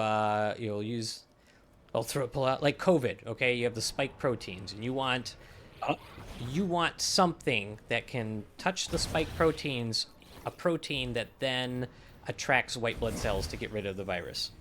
You could theoretically model that in a computer and say, here's what this spike protein looks like. Can you think of a really complicated globby protein that would fit onto it well? And that's like doing that through trial and error is extremely time consuming because you just have to dump a bunch of proteins in with it and see which ones seem to fit, and like it's how they Oh used my to do god! I things. just got sniped in the back of the You head. did. You That sure was did. I was brutal. hoping that if I was in the Your middle of a animation, that would not be the case. your So the thought hemoglobin is- is all over the sidewalk now, my friend. It is. Sorry to It see that. sure is. Just spraying my It hemoglobin just got everywhere. denatured, is what happened. But It so sure did. So yeah, and if you have a computer that can model what those things could look like in a helpful way, like that's incredible. Because if you know what the protein looks like and what amino acids would make it look that way, theoretically you can figure out a way to make that protein, usually using genetic engineering and like yeast and stuff. So it's pretty powerful. It's just we don't have I don't think we have great enough modeling potential right now to try to consider all these things, because the computer has to not only figure out what the shape is, it has to figure out what amino acids would you put in a certain order to make that glob that shape, and each amino acid having its own properties as a chemical, and if you put these two together, how much do they change the shape? I mean, there's a lot of permutations there. So I'm pretty sure this has already been solved by Dr. Dwayne The Rock Johnson. They're called branched chain amino acids. Maybe you've heard of them. I have. I love what is it? Vermont We'll maple talk about syrup. supplements someday. Oh, I love Vermont. Is it isoleucine, leucine, and valine? I'm trying to remember. That I am sounds calling correct, back yeah. crazy things from my past memories that are no longer daily applicable. But it's like a lot of those protein Really, you're shakes. saying that stuff's not daily applicable anymore? I don't use it every day. I won't say that I do, but it's neat. And so having a computer that can kind of model ahead and think these problems through before you can just do it by like trial or error, or you happen to find a protein out in nature that does something like the Oh my god! All right, I think one of the sniper neatest is gonna examples be a of pain in this my ass. is probably the protein Taq polymerase. It's an enzyme. It's made of protein. But Taq polymerase is like the guys who were diving around in those sulfur vents in the bottom of the ocean that are like 4 billion degrees. It's not. I don't know how hot they are. They're really hot, and they'd find these bacteria I that think live the in them. billion degrees is accurate. That was Yeah, probably yeah, pretty yeah. accurate, yeah. It's on the Exact. That is an it's exact memeasurement. I'm pretty sure. It's hot. But they'd find them there, and then they would take them and be like, how do they live in this environment? And oh, by the way, let's see what's in them. And eventually one of the guys who figured out that in order for these bacteria to like replicate themselves, they had this gene called Taq polymerase. I don't think the bacteria named that. I don't remember how that got its name exactly, but this is a protein that's super strong. It can withstand extremely high heat, and it can then read the bacterial genome and then like make proteins for the bacteria. And what happens is you take that out of the bacteria and then you make it, and then you can use that to do all the DNA sequencing that we use today. Because to sequence DNA, you have to like heat it up and then cool it down. And this particular protein, this enzyme, can withstand all that. So they found it by accident by going into these hostile environments and finding life forms there, which is pretty incredible. You know what else is incredible is sometimes I have to get heated up to get my DNA too. Yeah, that's... How long do you have that one in the chamber? Was it there the minute he started talking about eating? It was there. As soon as he said heating DNA, I was like, "Yep, that's." Corbin just sitting there vibrating, waiting for his moment. Don't you take this moment away from me, Brandon. No, I loved it. That was a good one. That was quality Thank you. shit. Mm-hmm. It got me. It. I have the vapors now thinking about it. Brandon's titties are popped thinking about my DNA. That got me real good. Let's see, Frank, which also helps with us being able to extend the length of telomeres. Tell me if I'm pronouncing that correctly. Yep. Yes, that's correct. On the end of your DNA, which correlate to the amount of lifespan your cells have, which when gone are normally what causes natural death of old age. Yep. So as that's a lot of to. connection there. Yeah, so as our cells continue to like replicate and divide, in theory, every time they do that, they lose a little bit of length at the telomeres, and that's why we think that like certain, and actually there's, I forget the species of animal it was, but there's one that they found that like their telomeres really don't, like they don't degrade, I guess for lack of a better term, over like multiple replications, and like they're looking at that as far as trying to help preserve like cell life and things like that to extend life Sure, and not sure. get old, essentially, because they think that that's also part of the aging process, is that as those telomeres continue to degrade, they just can't replicate in the same way. Frank says that it's when there's improper division, they use the end to fill the gap. He does say that's his understanding and that he's not a biologist, but Sure. No, and my, there you go. I certainly, I know, I know generally what telomeres are. I won't tell you. I remember all the cell cycle mitosis and phases of like what happens to them. But yeah, I always was Yeah, under we're the breaking impression boxes. they're sort of a I don't know, kind of like a longer the telomeres, the more likely the cell will survive, and when the telomeres are gone, then they stop being able to continue replicating and potentially basically it's like a program sequence for cells to die. But I think there's a lot of studies that kind of look at this stuff. My last time I kind of ran into something like this where I came across an article which wasn't recent was that it may The not spider- be it's a as fucking simple spider. as that, but it's God damn probably it. a piece of that puzzle. That the telomeres, if you have longer telomeres, you might be around longer, but there's so many other things that might influence it. And the idea is that at present we have no way of extending the length of the telomeres, but that with Right. quantum computing, theoretically we could devise a way through. Is this related to the protein folding? It could be. I don't remember what proteins might Okay. have if you can add on to telomeres. Maybe perhaps you can, but I can't remember if you just start with the telomeres you start with. I will admit that's outside of my just off the cuff knowledge. Yeah, Judas brings up that the planet is only capable of sustaining so much life, which is probably true.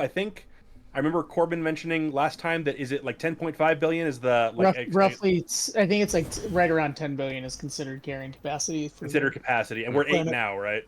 Mm-hmm. I like to think of the world as a culture of wort. You ever make beer? Negative. All right, so you make beer. I mean, I've drank a lot of beer. Is that Sure, count? sure.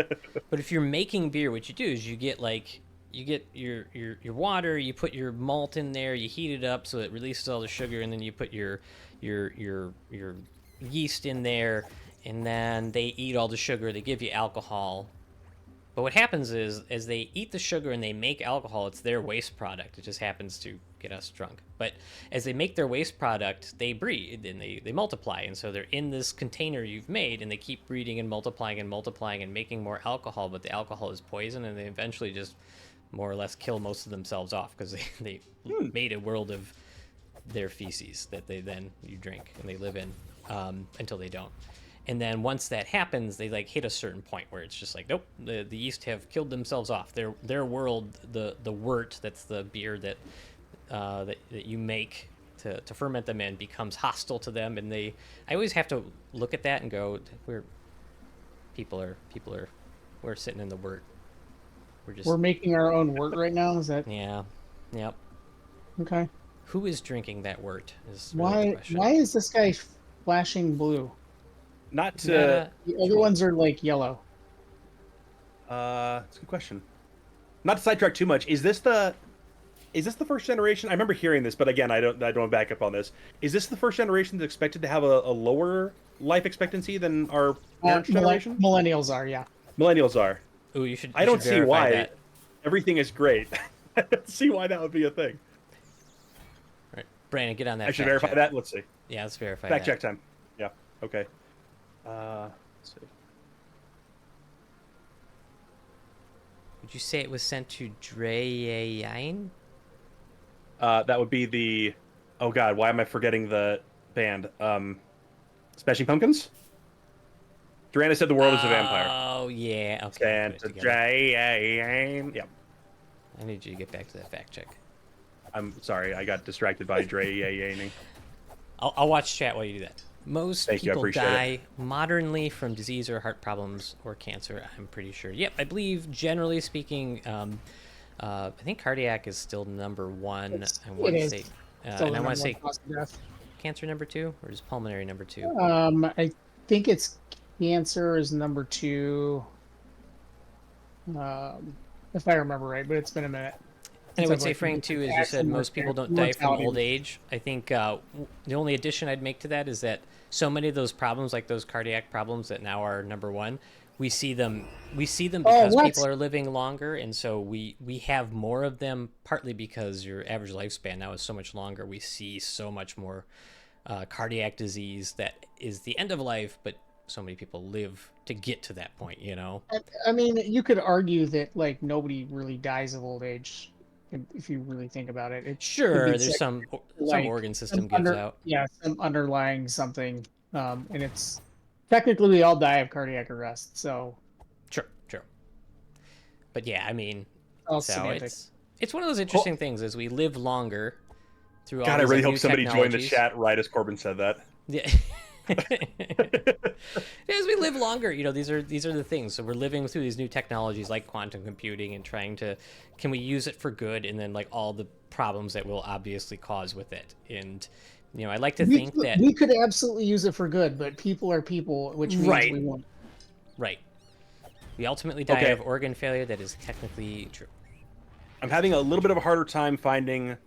There's a lot of varied stories about millennials and aging faster, potentially dying younger. It seems to be that the expectation is shorter due to factors like increased sedentary lifestyles, obesity, and the rising prevalence of certain health conditions. So, are you on Quora again, or is this a?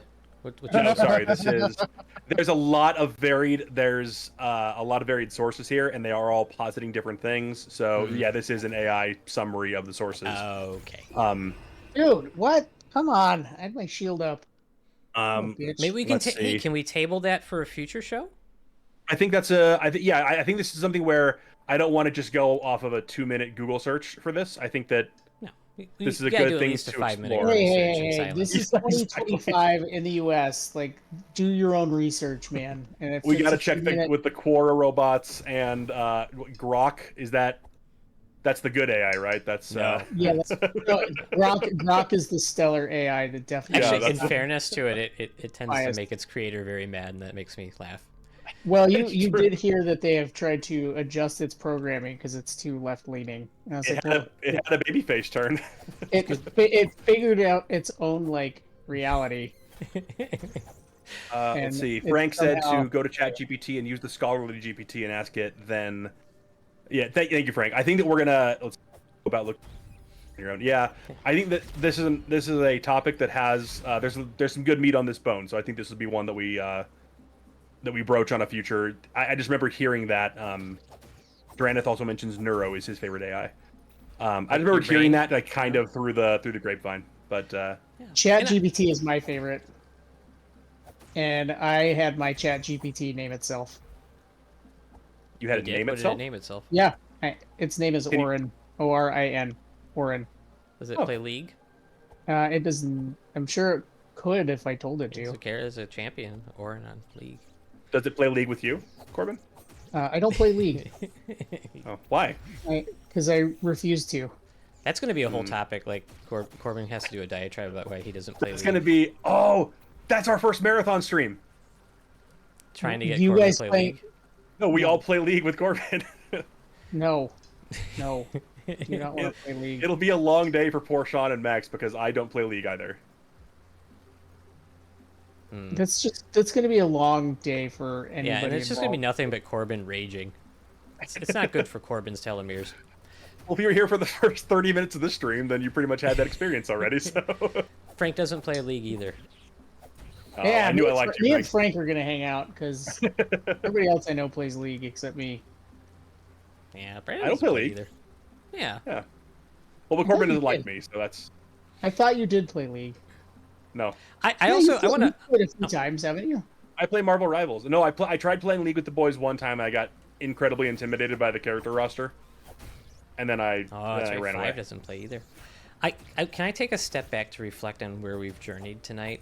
We started out with an entire discussion about cussing, and then like looking up where the F word came from, and then we got it deep into quantum computing and like biological science, and this has been a journey. Fun whiplash. This is kind of all over the place a little bit. Then we talked about how I got my AI to name itself Orin. Yeah, Mhm. And I then really Corbin like got mad getting at League. into deep philosophical conversations with ChatGPT and seeing what it says. Sometimes it's really entertaining. I imagine it probably is. And then I had a weird shower thought the other night where I was like, wait, like people are people and ChatGPT will talk back to them. I was like, oh my God, somewhere somebody has has tried to get it to sex with it.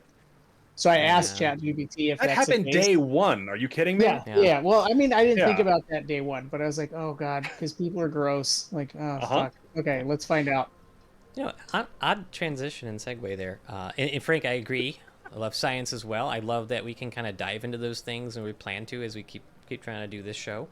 One of my really important deep questions after I had read all the quantum computing articles was, what is the dumbest thing that we're gonna do with it? Dumbest application for it. Oh, Yeah, it'll be AI porn or something like that for I sure. that's the only answer that seems to make sense immediately. It's going to be bonkers, weird. Yeah. It'll And be I like don't some think we need weird to delve too much hentai into the details, but I was like, it's going to go so quickly. It's going to go. It's probably already has. There's no way it hasn't. that it's Yeah. just gonna devolve into. Frank brings up doing basic math, and I kind of agree. It's going to be like resume writing is the kind of bullshit we're going to use it for. We can replace all of our accountants with quantum computing. Don't even joke about that. Yeah, it's going to be that. It's going to be like, I don't know. It's going to be speed running. It's going to be NES speed running. They're going to Oh, quantum computing is shit. going to find I out was how just to going to beat say, Castlevania our friends by are going to one use it to additional like. frame. Our friends are going to use it to like rapidly decide which item is best in their current league game, given the variable heroes they're against in that one. Yeah, yeah. To be fair, you kind of do need a quantum computer to like account for all the variables in your given ARAM game. Yeah, that's fair. That's fair. Yeah, so that's a reasonable use for it. But I think Frank's onto something. It's going to be this incredibly powerful, like revolutionarily brilliant tool that people use to do rote tasks and just make life even more mundane and boring for themselves. Send So, each other yeah. Instagram reels. Mhm. Like, so fast though. So I think fast, too. The funny part is like if you are using it for a dumb, like the first person who's going to use a quantum computer to look at porn or whatever, like how much energy and science and the culmination of humanity just goes into Yeah. that. How many trees just got burned down to run the energy to do that for you? Right. These are the big questions we have to deal The with. questions. I'm failing to see the problem. Uh-huh, I mean, we've already bastardized science in general for dumb things like that. So, What why about not from, do it? because you medical boys, from the standpoint of things like pharmaceuticals, that's got to be an absolute game changer, right? I mean, in some ways, because a lot of, especially some of those, like you've heard all those commercials for things like, what is it, Humira, all these indecipherable titles that end in mab, like ipilimumab or trastuzumab. Mab is monoclonal antibody, and an antibody is a protein. And so if you can figure out what proteins seem to fix and help modulate these chronic and even rare diseases, like if people have, there's like 5 people in the world who have a disease, and you think you have a protein, an idea where a protein could make that, could help that disease, you could theoretically model a monoclonal antibody that you could inject and use as a medication. So I think there's tons of that, and definitely the chemistry, if it's not a protein but just a molecule that might fit with a protein in the body to become a medication, that's another possibility that you could plan and model that and figure out where it's going to be most useful.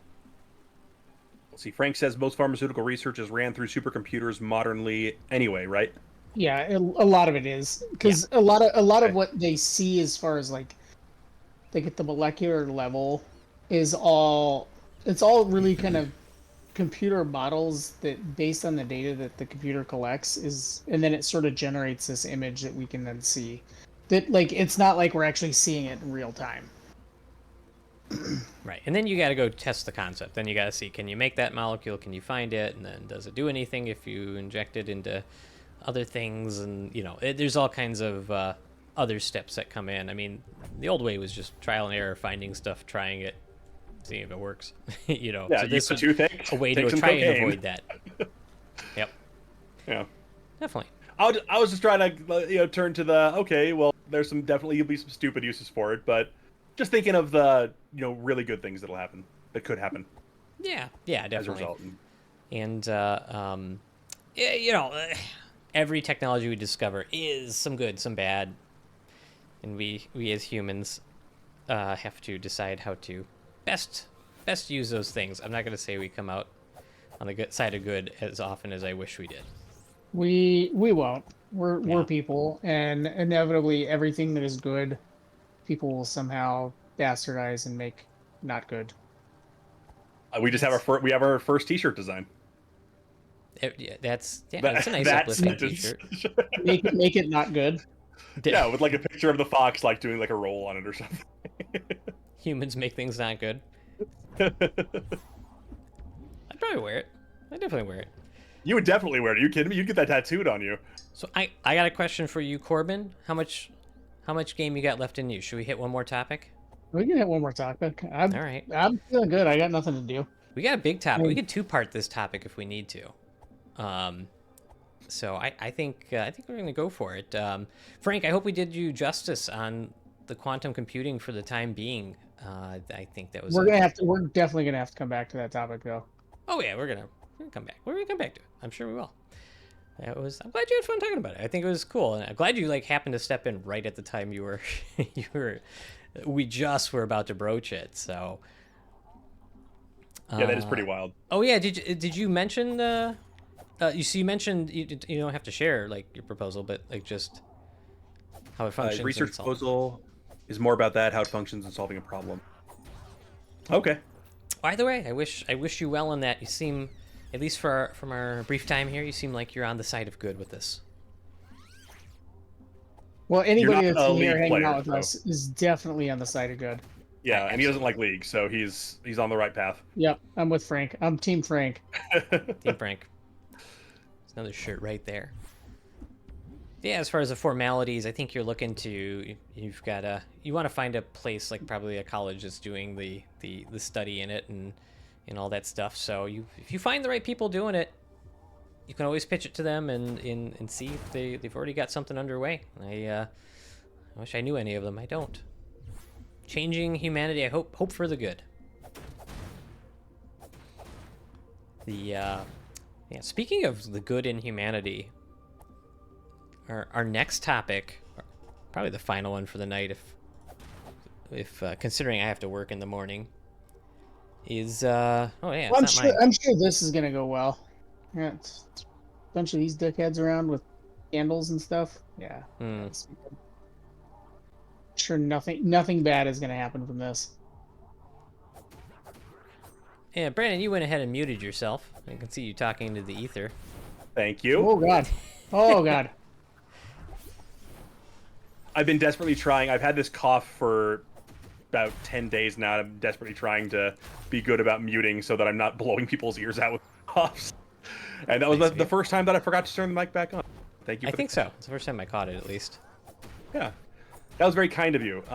Speaking of, I think that's a nice lead into our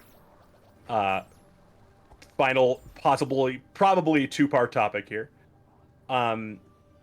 So I'm a fan of the general YouTubery, and I like listening to non-manosphere podcasts. I like listening to discussions between a little more enlightened, a little more. Dude, you were on fire forever. Sorry to interrupt I you. know, and Seriously. I tried to heal through that. And I've never listened to this or seen this channel before. I've like seen it recommended, but I never watched it because the name of the channel is. This channel's new. This is only our second episode. That's why you've never seen it. You're a silly guy. The name of this channel that I saw is called Diary of a CEO, which the name immediately turned me off. But terrible name. it's really bad. And so my thought when I saw that channel name was like, oh, it's another one of those. It's another one of the hustle. Oh, grind. it's another one of those. Another one of those. Mm-hmm. Hey, but no, it was look at actually that. it was a really good discussion. Before you keep going, we've got a follower, Frank. Appreciate you, man. Ah, yeah. Thanks, Frank. All right, Team Frank. Yeah. See, I told you, Team Frank. That's where it's at. Yeah, I Let's see. appreciate you We missed stopping to his do last that. his last chat there. He says that his brother's friend's XPF is going to a quantum computing workshop and leading it. So he asked him first, so he'll figure it out soon. Cool. Appreciate you, Frank. Thank you for saying that. It's Yeah, nice of come you. on back. We're still workshopping it, and so it's we're looking to do it a couple times a week, and we appreciate the feedback. It's pretty awesome. The general idea is that we research some cool either topics or articles or what have you, and we do 2 or 3 of them per show, and they're all over the map. Like the one we're about to go into is a little more social sciences and just a little more cultural than it is hard sciences. But It's a Max soft here is science. Max here's a smart guy. He's going to bring a lot of the Oh, science come on. heavy articles. So, yeah. So we'll Oh, definitely well, be touching on topics like that as we go. fuck me, I guess. I guess I'm not so. science Yeah, heavy, Corbin's I not guess. doing anything. He's I'm just just a Well, existing weirdo. Corbin's here. the gamer this time around. So Yeah, he's. yeah, Corbin is just I'm being a not little smart fucked. according to Brandon. I'm not No, science Max is the minded. smart one, and you're the wild card. Okay. Are you not listening to the rolls? we What we I'm found being the out, Frank, wild on our card right first now, one Brandon. is that whoever's playing the game, if they come with the article, it's really hard for us to talk. We're too Yeah. old to multitask that well. Corbin is also a very smart science boy. I didn't mean to disrespect him. Corbin, I'm very sorry. Okay. I just get so distracted by how attractive that you are. I forget sometimes that you're smart. It's- And Max, that it's- doesn't mean you're not attractive. It's the It just mustache, means isn't it? it just means you're not as attractive as Corbin. I can live with that. Yeah. All right, you were saying though, Brandon. Oh yeah, sorry. So I came across this discussion. I You were watching your Sorry CEO for- Hustle Culture YouTube channel. that was the one. And apologies to the. Obviously, he's going to be upset that 7 viewer stream forgot the host's name. Uh-huh. But the two speakers on it were Scott Galloway and Logan Ure. Scott Galloway No, has it's got been one of those obelisks Oh. Neil boy. doing stuff. Scott Galloway has been making the rounds Why on is- social media for a while. I think he's a professor. Was a professor. Logan Ure is a behavior scientist. He turned into a dating coach. Wait, he's the CEO guy, the Logan Yuri. No, Logan Ure was the female behavior scientist. Oh yeah, Who was okay. the never other. Yeah, I don't remember the channel host's name. mind. The CEO. He was a good host in that he kind of stayed in the background of the conversation quite a bit. I would agree. I did watch a good portion of it. I agree. Actually, I agree that his channel is cringy titled, but he actually did a pretty good job. Yeah, I kind of want to give a couple more conversations on his channel a shot to see how it goes. But this one was really good. Part of it is that I'm a recent Scott Galloway fan. But anyways, not to pre-color anyone's opinion of this conversation. But the topic of the conversation centered around that came out in March 2025, so last month, from the Center for Social Justice in the UK, called the Lost Boys Report. And Oh, by the way, sorry to interrupt you one more time. Geriatric, have a good night. oh, yep. Geriatric. Man, appreciate you. Bye bye. Thanks Sit for tight. hanging out, my friend. Oh, past 10. He's reached his bedtime. He's going to turn into a pumpkin. You're a trooper, Geriatric. Thank you. You're a pumpkin. Um, All right. Got some more. the basic premise of this report flowers? stemmed around the fact that we have made a lot of social progress for young women, and at this current point, young men are actually struggling quite a bit more than young women are, especially as it relates to school. Just some stats here. Like in certain that I- spheres, basically. Right. Yeah, not just in school, sorry, but in a few different areas. Some stats here that I wrote down from the article is that Dude, how the fuck am I? Can you jump in the water? Does that put you out? I don't know. Maybe it does. give it a shot next time. You'll be on fire again soon, don't you worry. Oh, I know. So yeah, the stat. So the stats that you were talking about have to do with what was it? Yeah. Well, so both speakers acknowledge that the group that has ascended the fastest in the modern world is Western women. And they also know that this is a thing to celebrate. This is victory because we've been agree with that. implementing policies to help women. This is a good thing. But they also recognize that men in Western markets have fallen the furthest. They also note that an unhealthy view of this fact is that this is like a zero-sum game. Like that in order to help one gender, you have to hurt the other. Sure. And yeah, both speakers were quick to point out that like that isn't how this should be viewed. I think this is the part that makes it the non-toxic discussion about this. You know what I mean? Should point that out. Right, is that it's Do we need to change that? I mean, we can change that. I don't think we need to change that. Just putting it out there. Just putting it out there. And Galloway proposes, and Yuri agrees as well, that there should be some policies. We should begin looking at establishing some policies to help young men.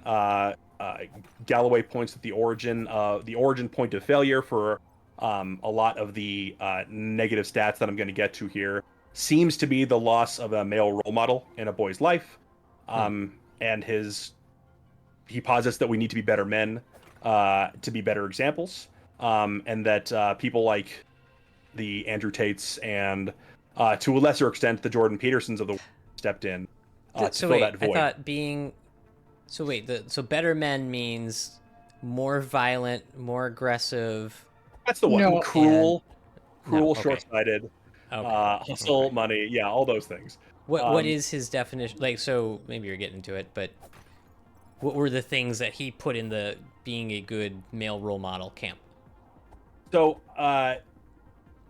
Generally, Galloway posits that men on the left shouldn't cede ground to the Tates and the Petersons of the world. He expression of masculinity is kindness and caring about those in need.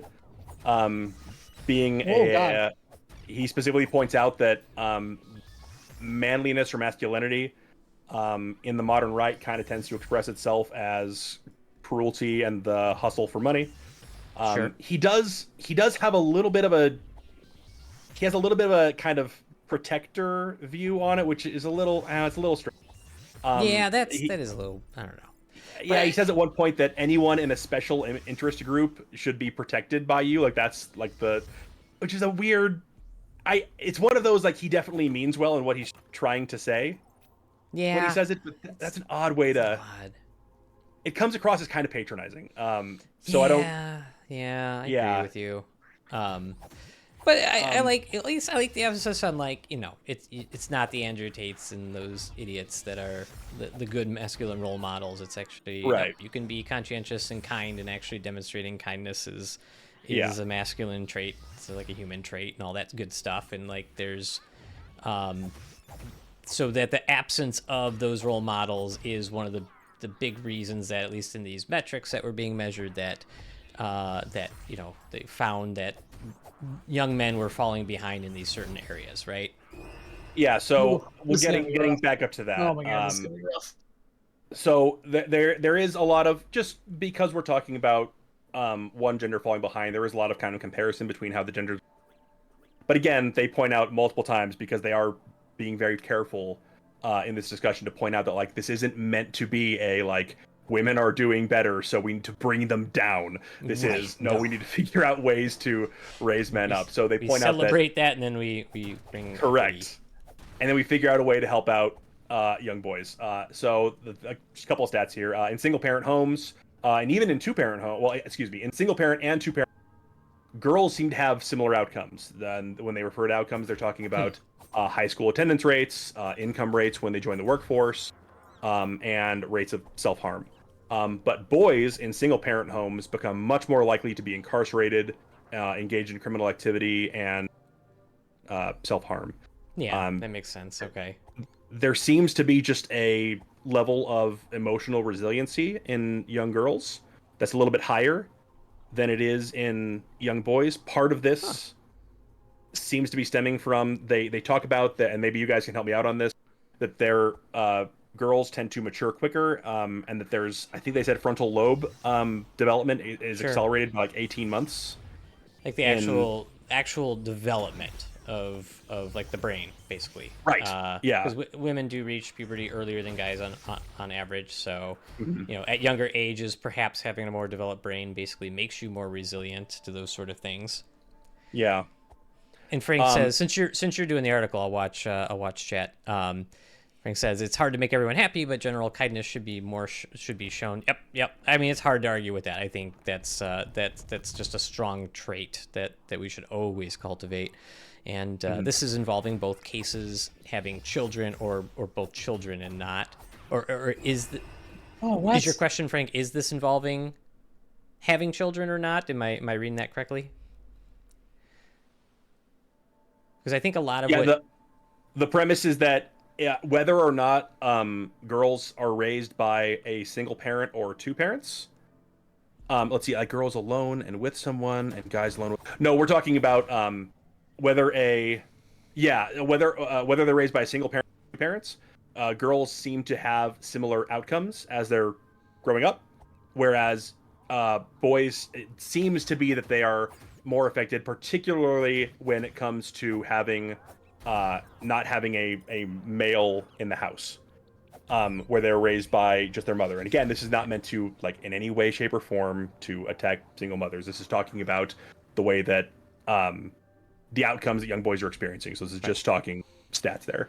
And Galloway and Yuri talk about some stats related to teachers. And this is an interesting one that I didn't realize. Only about 23% of public school teachers were male in year 2020 to 2021. That's the most recent data that was available. When Tim Walz was still a teacher in school, it was close to about 1 in 3. So that number has gone down. Wow. 10%. There, we're below a quarter now. So most teachers, in 77% of teachers in public schools are female, and not having male role models, not having male teachers,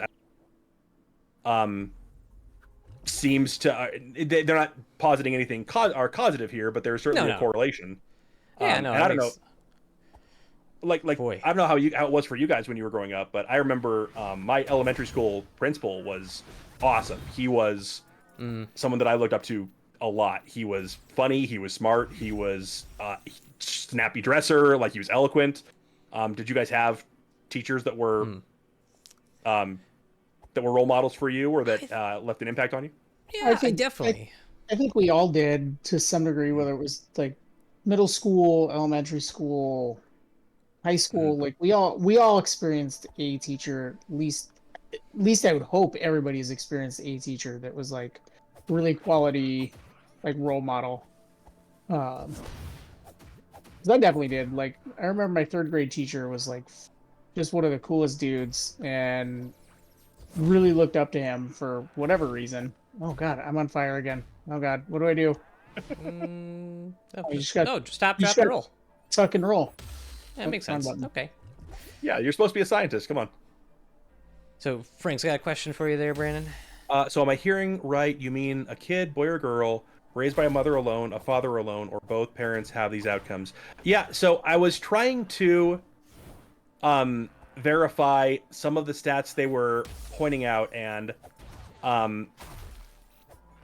in the discussion, they seem to be indicating that this is a single parent home. Well, they do just say single parent home or 2-parent home. They don't specify the gender of the single parent. However, some stats on that real quick. Let me find that. Let's see. I know I have this. 92% of single parent are the mother. So when we're talking about single parent households, it does seem to be that it's mostly the mother anyway. Demographically speaking. Yeah, demographically speaking. Yeah. I think so. I don't mean to cut you off. I think though I liked your question about the kind of the teachers, and so yeah, if your single parent households are part of what at least Galloway is supposing is maybe a big part of the root of the problem with young males really struggling to be like emotionally developed and deal with adversity. And you're looking towards like teachers, male role models and teachers, and kind of thinking about as we grow up, yeah, I had teachers that definitely both like male and female that were like super influential. If you asked me, like, pick the one teacher you would pick for this, it would be my high school history teacher, and he was a dude. So I definitely saw him as a role model. I had great role models in my life, my family. So I was fortunate in that regard. But I can imagine if I didn't have those things, he would be the type of guy I would definitely look after. Yeah, and Frank, you're absolutely right. You said that it could have to do with the child as a male having a model / someone to relate to that could be a factor in this. And that is exactly their point, is that if you are dealing with a child who is in a single parent home and they don't have a male role model in a father figure, it used to be that they could have a really good male role model in their teachers in public schools. They could have a male role model that way. Right. But we are now down to 23% of public school teachers are male. So it's another area where we now have a lack of healthy male role models for young men to look up to. And this is where you get that void starting to show up. Well, can't they just go to YouTube to find them? That is the problem. Oh, damn it. Yeah. But what about Twitch? So what you're saying is we don't want them to just do it on YouTube. Are we would now prefer... those role models, Brandon? Well, I mean, it depends on what they're looking to be. If they're looking to be smart, they want to model themselves after you. If they're looking to be a wild card, they model themselves after Corbin, etc., etc. So yeah, the problem seems to... Galloway posits that it stems from a lack of a male role model. Let's see, Frank says that a lot of younger kids do that, though. This is parasocial experience. Right. And so when you get to... Oh, Duranit's got one here. So he says he went to a Catholic school through grade 8, had only female teachers. Public high school, I felt like I had male teachers. We're not that far apart in age, Duranith, but I definitely didn't have 50% male teachers. No, I didn't either. It was definitely coming down from there. I like Frank's point, though. The parasocial relationship is such a new feature, at least because we've all grown up when this didn't exist, and then now that it exists. Like, we grew up in the pre-internet, and then as the internet rose. And that parasocial relationship, I can see why a lot of these disaffected, kids, young males, I can see why these awful people like Tate fill this void, because this parasocial relationship seems to be quite, it's easy to get to, it's easy to attain, and there's a lot of power, I imagine, inherent in basically abusing it. Well, and you can think about what the young men who are coming up in these situations, where they're missing that male role model. They're already going to be they're more likely to be in a situation where they're income.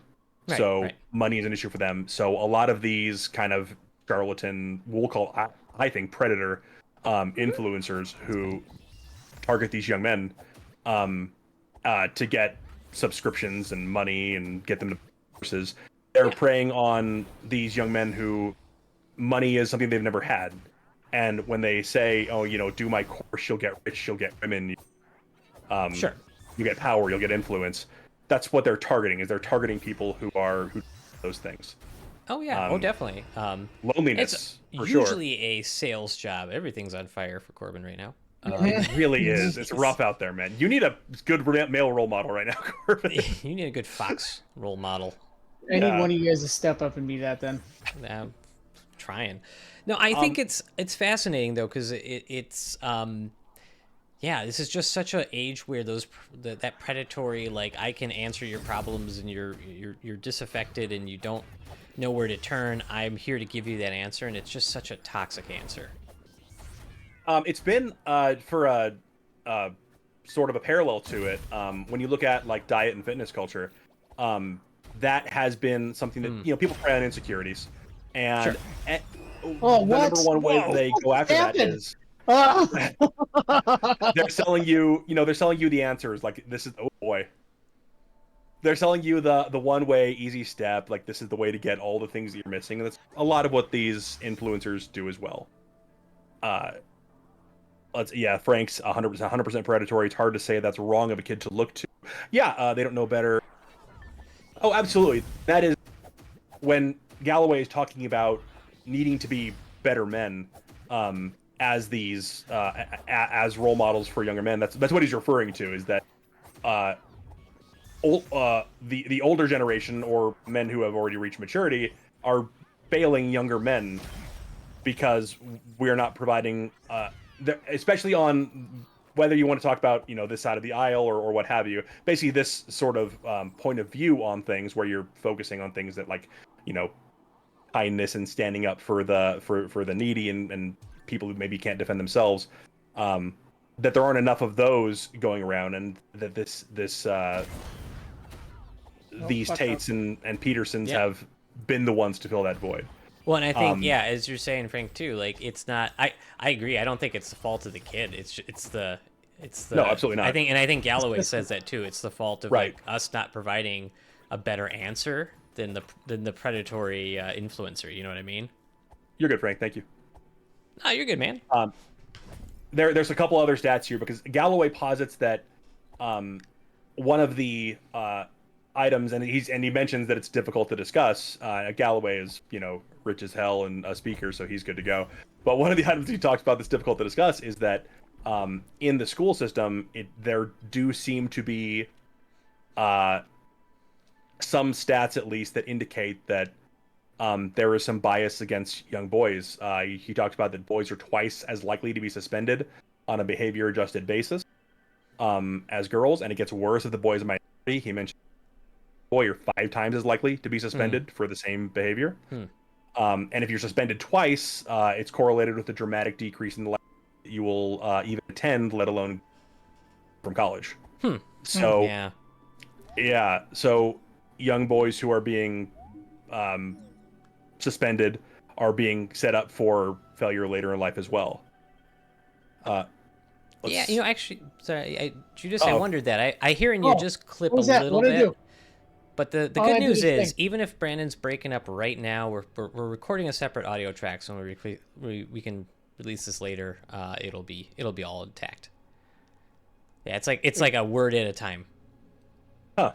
It's not volume. I just wouldn't. We'll try to figure out another time. But yeah, you're that's not in your head, Judas. That's I do hear it, but our final we plan to release these on a YouTube channel, and we'll have intact audio. I think. Don't hear anything. What, Brandon? What is this? What is this place? You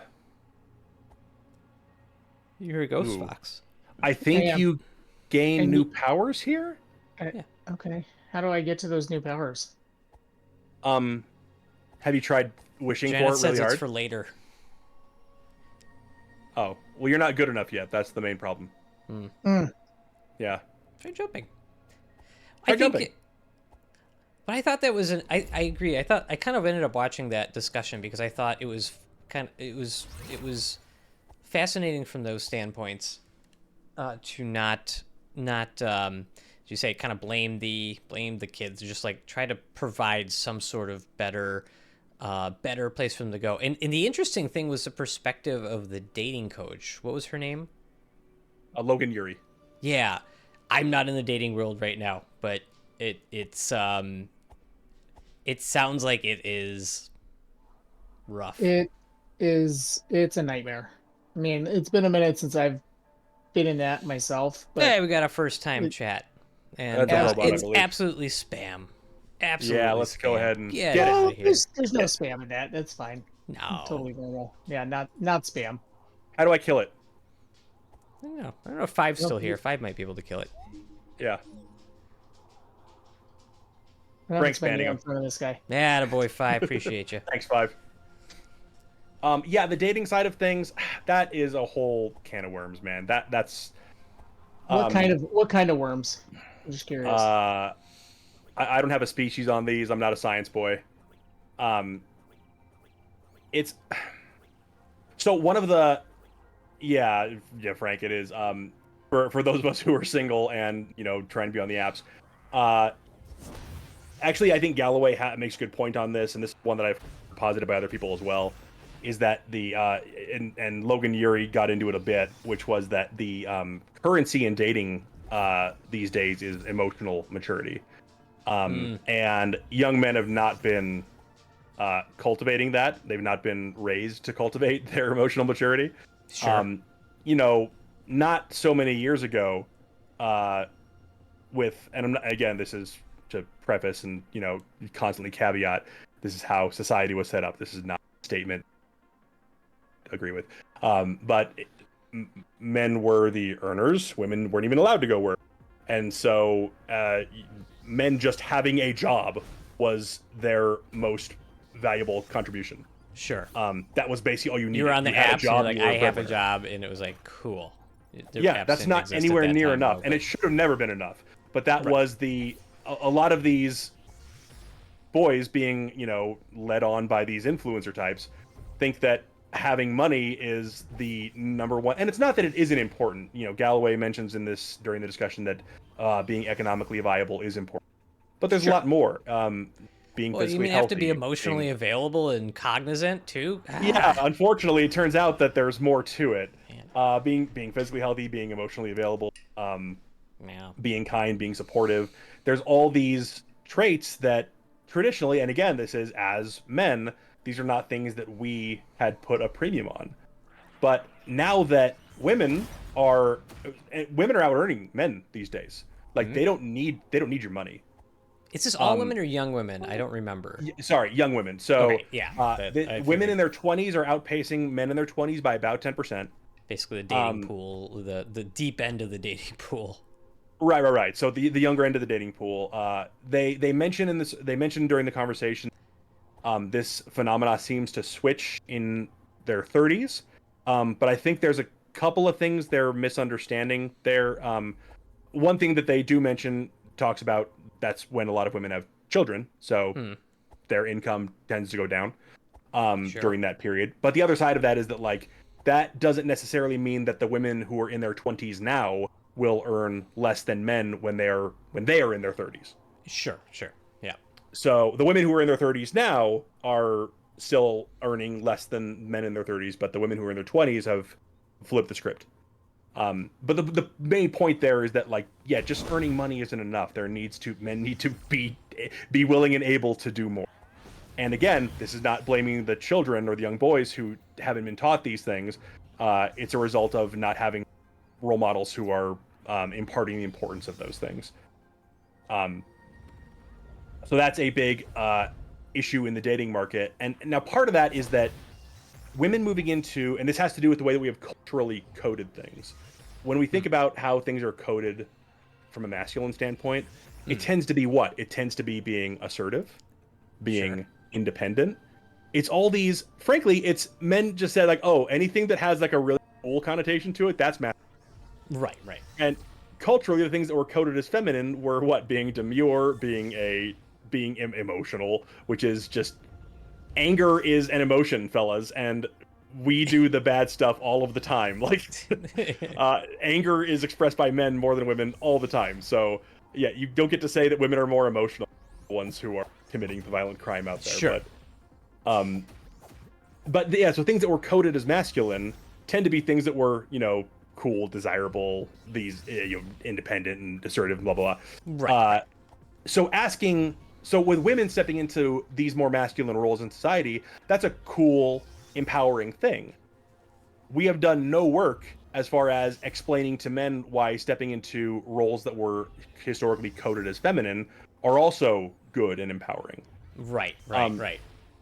So it's making things like becoming more emotionally available, making those be desirable to young men is an important step. Let's see. Is there a way to Frank get says, this guy down here. it's hard to think because when you think about these people learning from online or video people, they hear it but take it how they understand it. In the case of Tate, someone who isn't Tate might have reached someone else. Then Tate pollutes that with being a toxic male physical. Then it's like reading a book and people take a different book. Sure, yeah, there needs to be people directly talking with kids, important like the teacher. Yeah, and actually that is one thing that I respect the hell out of Galloway for, is that Galloway actually is he spends time working with at-risk young men.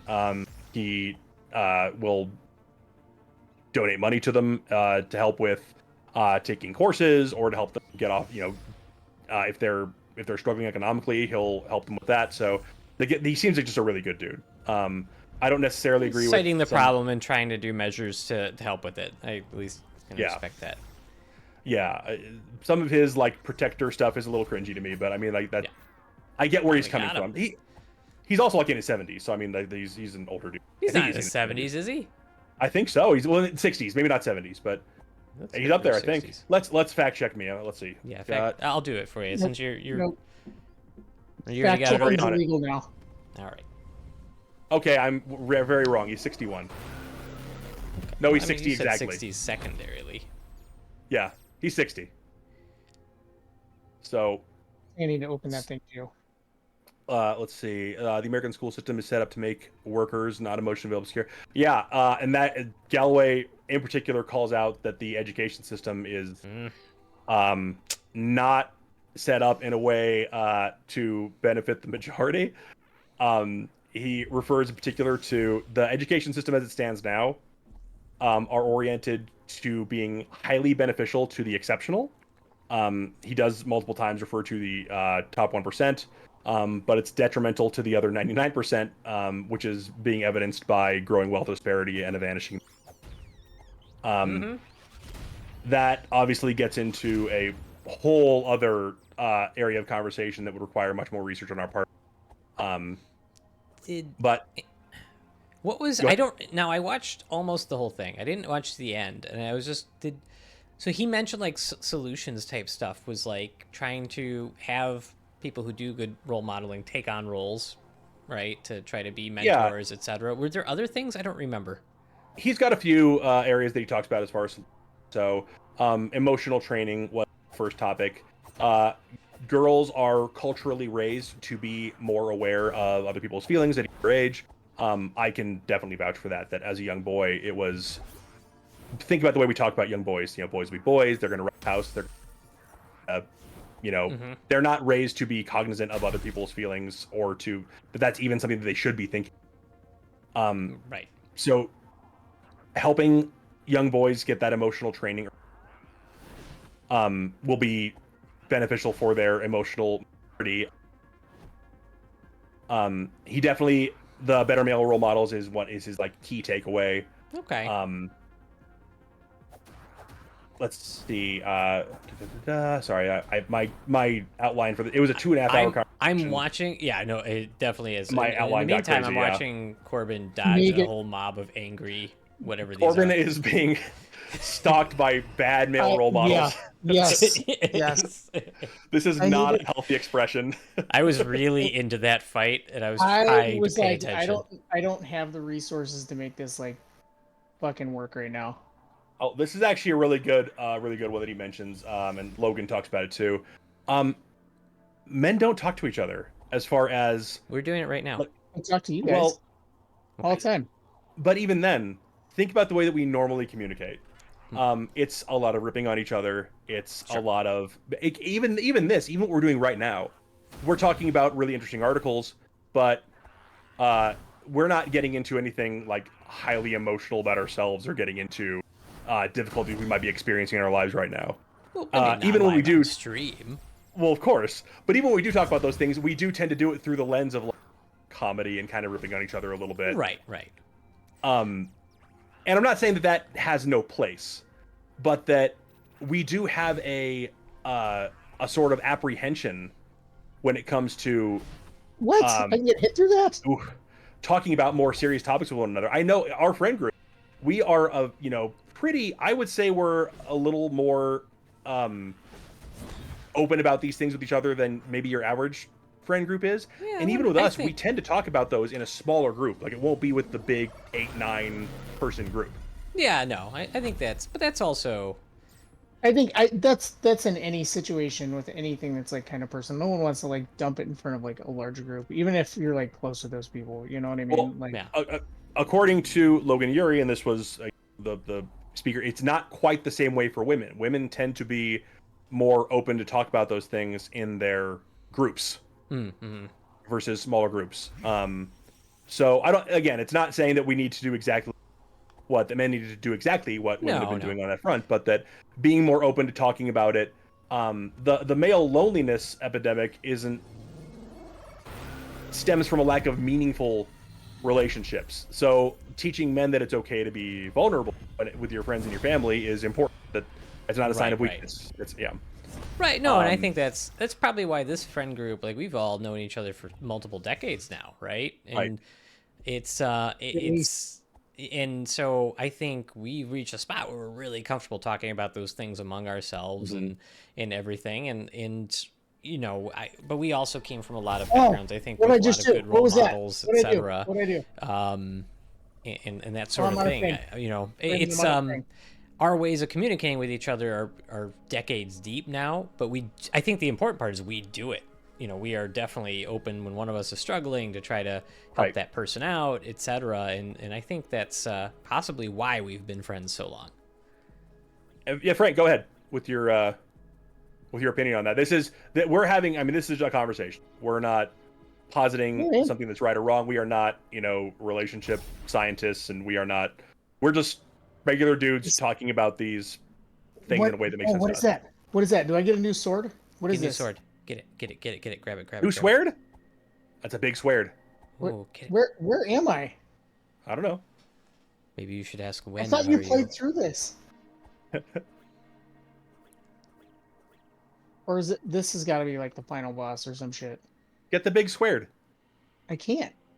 Why? I keep walking around it. And Yeah, swing your sword at the other sword. There you you guys want to play swords? go. Not that kind of stream. Yeah, of the get it? things Stream playing swords? Yeah. All right, never mind. So let's see. Frank says that. Let's see. So let's see. Most females are straight around 6% of the USA. Oh, that is fast travel. I knew there had to be a fucking fast travel in this game somewhere.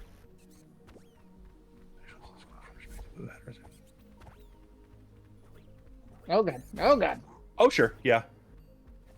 Natural caregivers from birth. Yeah, and I think there's probably some, yeah, there's probably some nature to that. But part of that is definitely how they've been the cultural expectations. What did he say, Brandon? That women tend to be more natural caregivers for giving birth, and they're more willing to be in a state of vulnerability as a result. I don't disagree that is, but I think that a lot of that is nurture. There's certainly a nature component to it. I don't disagree with that. It's probably some. It's like everything. There's usually a answer somewhere in the middle, or between Right. both. Right. So it's not to say that we want men to and women to be people who think that it's going to be a full 50-50, that you can make the sexes. Yeah, and he says that he's not saying this is bluntly true, but that is I mean it's I don't disagree with you from a cultural standpoint that is true. And the idea is to get them to take the good that we can from how young women have been raised. That hi Griffin wife. Hello, Griffin wife. To take the good that we can from the way women have been raised and apply that to young men. Let's see, a component naturally. Yeah, and that's what they're talking about, is that young women tend to succeed more because not only are they emotionally trained at a younger age, and we need to do the Brains same are with more men. developed at a younger age for perhaps that work too. Yep. Yeah. And one thing with folks on our side of the aisle that we need is this. There's a lot of screeching sometimes of go to therapy, and that's not helpful. Screeching. It's not. Yeah, well, it's not. Yeah, it's not that necessarily bad advice, but it's also That sounds like something someone would say that needs to go to therapy. yes. So having close friend groups is you going to therapy is helpful, but it's a piece of the having those meaningful relationships and having people that you can be open and vulnerable with is also incredibly important. There's multiple ways to arrive at mental wellness, and Right. and so having those role models, having those close friend groups is a piece of that. Yeah, and therapy isn't free. Not that anything is, but I mean, if we're talking from a point of view of the men who are in situations where oftentimes they're experiencing economic hardship as well, opening up to your friend group and being vulnerable with the people who are close to you is a more economical way to achieve some of those ends. Sure, and I think Galloway also pointed out at some point too, what you you just hinted at is that therapy is a great thing, but not everybody has access to it, especially Right. in the absence of having that access. Having good friends to be able to talk to, not exactly equivalent to therapy, but is certainly a step in the having a more healthy Right. mental standing, you know. And I think that it's sort of interesting too, because if I remember correctly, one of the interesting other things that the dating coach brought up and they talked about is that in some ways that men being emotionally available and kind of almost vulnerable and talking about it was a detriment in the dating pool. Wasn't that part of it? Yeah. Which is very complicated. Yeah. So it wasn't necessarily that being emotionally available was the problem. It's that when you haven't grown up What's this learning. place? What's this place? Those are stairs. They're new. When you haven't grown up learning and having that emotional training, that sometimes when you try to be emotionally vulnerable Okay. and you're not ready for it, you can Fair. express it in unfortunately things like trauma dumping. Gotcha. Okay. Gotcha. Yeah. Gotcha. So it's men who have not been necessarily. Yeah. That's Frank mentioned it here too. So that's one of the issues is that we tell men to like be emotionally vulnerable, emotionally available, and those sort of things. But if they haven't been trained to do it, they're expressing it the best way they can, and sometimes that can come across. I gotcha. Good clarification. Yeah, in a less than desirable manner. So it starts. It starts with getting to this when men are younger and helping them grow into that kind of role, because it's a tough thing to just learn as you're, if you're 18 and now you're trying to learn how to be. Speaking of growth and archetypes, what's happening here in this Fox game? I don't know. Who is this person to you? Not a clue. I think I'm supposed to save them. I think that's like the princess. You're walking away from them. This game thrives on mystery, so they tell you very little, and they hope that the drive to figure out like what the hell is going on is Don't hurt them. He's trying to help, but all he has is the sword. Go get the big sword. You left it back there. That's true. I don't know how to get it. No. Well, we got to figure that out. Yeah, I think that I thought that the discussion was really interesting from those facts, because I think it led into some of those things that if you find in some of those other spaces, like the Tate spaces and all these like manosphere spaces, you get this really, I think, awful and not well thought out kind of lean on this. But by kind of having an open discussion between these two folks who have backgrounds that are adjacent to the topic, that are like open, I think you reached a very open, interesting discussion. This feels like a boss fight. Is this a boss fight, Brandon? I think this one isn't that bad though. I remember this one. It's like a vehicle. It might be like a vehicle. Very large. I think this is like a tank or something that tries to. You're not going to believe this. He's going to try to get moving you. now. Oh boy. Whoa. That's pretty cool. Nope. Yeah, the last I'll say like the last little thing that I wanted to. Oh. Yeah, he's got sort of a big spider tank. Was Galloway talked about advocating for, and this was probably maybe the most controversial thing that he said, but it doesn't. Oh, this is gonna suck. Are you okay? The siege engine. No, I'm pretty sure I almost survived that radiation blast from his face. Galloway talks about needing to advocate for special interest groups for young men. I hold up my cat. And even hello cat. And he talks about how there's like a bit of a gag mentioning it, and it is weird. Like I feel weird talking about it right now. I feel like this like apprehension and this tension. Yeah. But remember, this is a group that has higher rates of incarceration, higher rates of criminal activity, self-harm. Sure. These are the people who are stepping back from societal participation. Yeah. So these are groups that need help. It's just figuring out a way to advocate for it that is like, I guess like culturally palpable. Yeah. Or maybe palatable. Palatable is word. And that is a tough one. I mean, I'm not going is. to pretend to have any kind of answers there, but I think it's. I do This think is healthy masculinity. I just saw Kat is giving you all the love. Thank you. Yes, Frank. This is nibs. This is being one of vulnerable. my cats. What do you mean this fight's not that bad, Brandon? I really want to understand the logic on that. Because this is fucking terrible. Have you tried being emotionally vulnerable with it? I feel like I am being as emotionally available and vulnerable as I can be right now. You've tried swearing at it. Have you tried quantum computing it? I think I'm gonna need a quantum computer for Okay, this. so that thing Since blocks. it's got a fucking minigun. Frank says that this is like the Metal Gear Solid meets Breath of the Wild boss. Does that help? No, because I didn't play either of those games. I hit it finally. You took off at least 5% of its health. Yeah.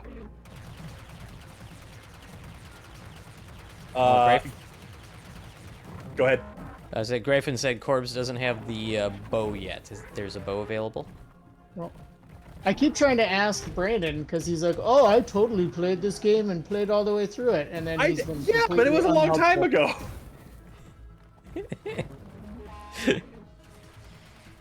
You know what? That boss, dude, fuck off. Go away. Corbin, is this your limit for the night? Is this the stopping point? We might be getting there. There's a high probability. Uh-huh. I don't have the tools I need to fight this thing. No. I just don't. We are here for you, down, though, though. if you want to talk about it. I'm going to throw that out there. As we're winding down, though, I do want to say thank you for participating. Any of the topics, I know the last one is a little spicy, but it's not meant to cause any anxiety or apprehension in people. It's just discussing things that we find interesting. I'm feeling very anxious about it now, but thank you. I think you're feeling anxious about the tank. Maybe I'm you should feeling anxious get all about these guys chasing you again. Bring them to the tank. See how he feels about that. Yeah, Frank, I agree. Oh, look at that. That's in fact one of the things that they were talking about in the article. Yeah, some of these XP. Mm-hmm. It's a really good farm right there. But we definitely have our our views and our our lived experiences that color the way we view these things. We appreciate it when members of the audience who we don't know you, Frank, but you came in and helped out the we know conversation. Frank for at least a while now. Frank's one of the boys now. Frank is one of us now. Yeah. He's Corbin's boy. Yeah, he's on Team Corbin. Frank belongs to us.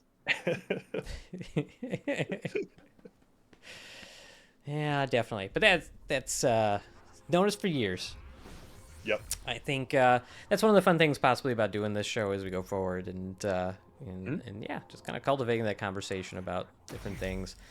And as you see, we're trying our best to be intellectually honest, kind of throw our sources out there. When we do post these things, we'll try to have everything linked. Maybe we can do a thing where we do link what we're talking about in the show note, like in our in our actual tabs for Twitch. What are they called? Panels?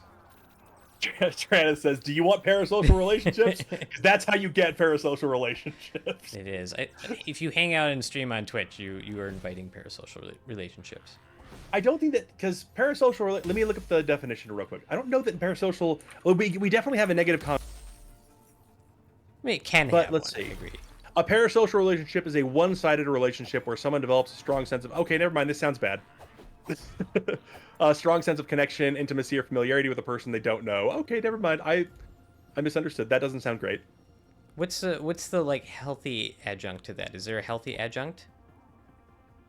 Is there a healthy version of... So I feel like that. It sounds like you watch somebody on Twitch that you're like, I like the streamer, and then you don't get obsessed with them, but you're just like, cool, I'll say hi to him every once in a while. I think that's weird. That seems like it's fine. I guess if you. Yeah. So let's see. Healthy version of parasocial relationships. Let's see. Do exist. These relationships, which are one-sided and involve a fan's emotional attachment to a media figure, can provide inspiration, motivation, and a sense of community. Yeah, I would say that not to, I talk about this man far too much, but I think I have a parasocial relationship with Mike Israel. Yeah. But Yeah. I think that deep down you have more than that with him. well, I have, yeah, there's a lot of strong feelings there without, there's a lot of exploring to be done about who I am.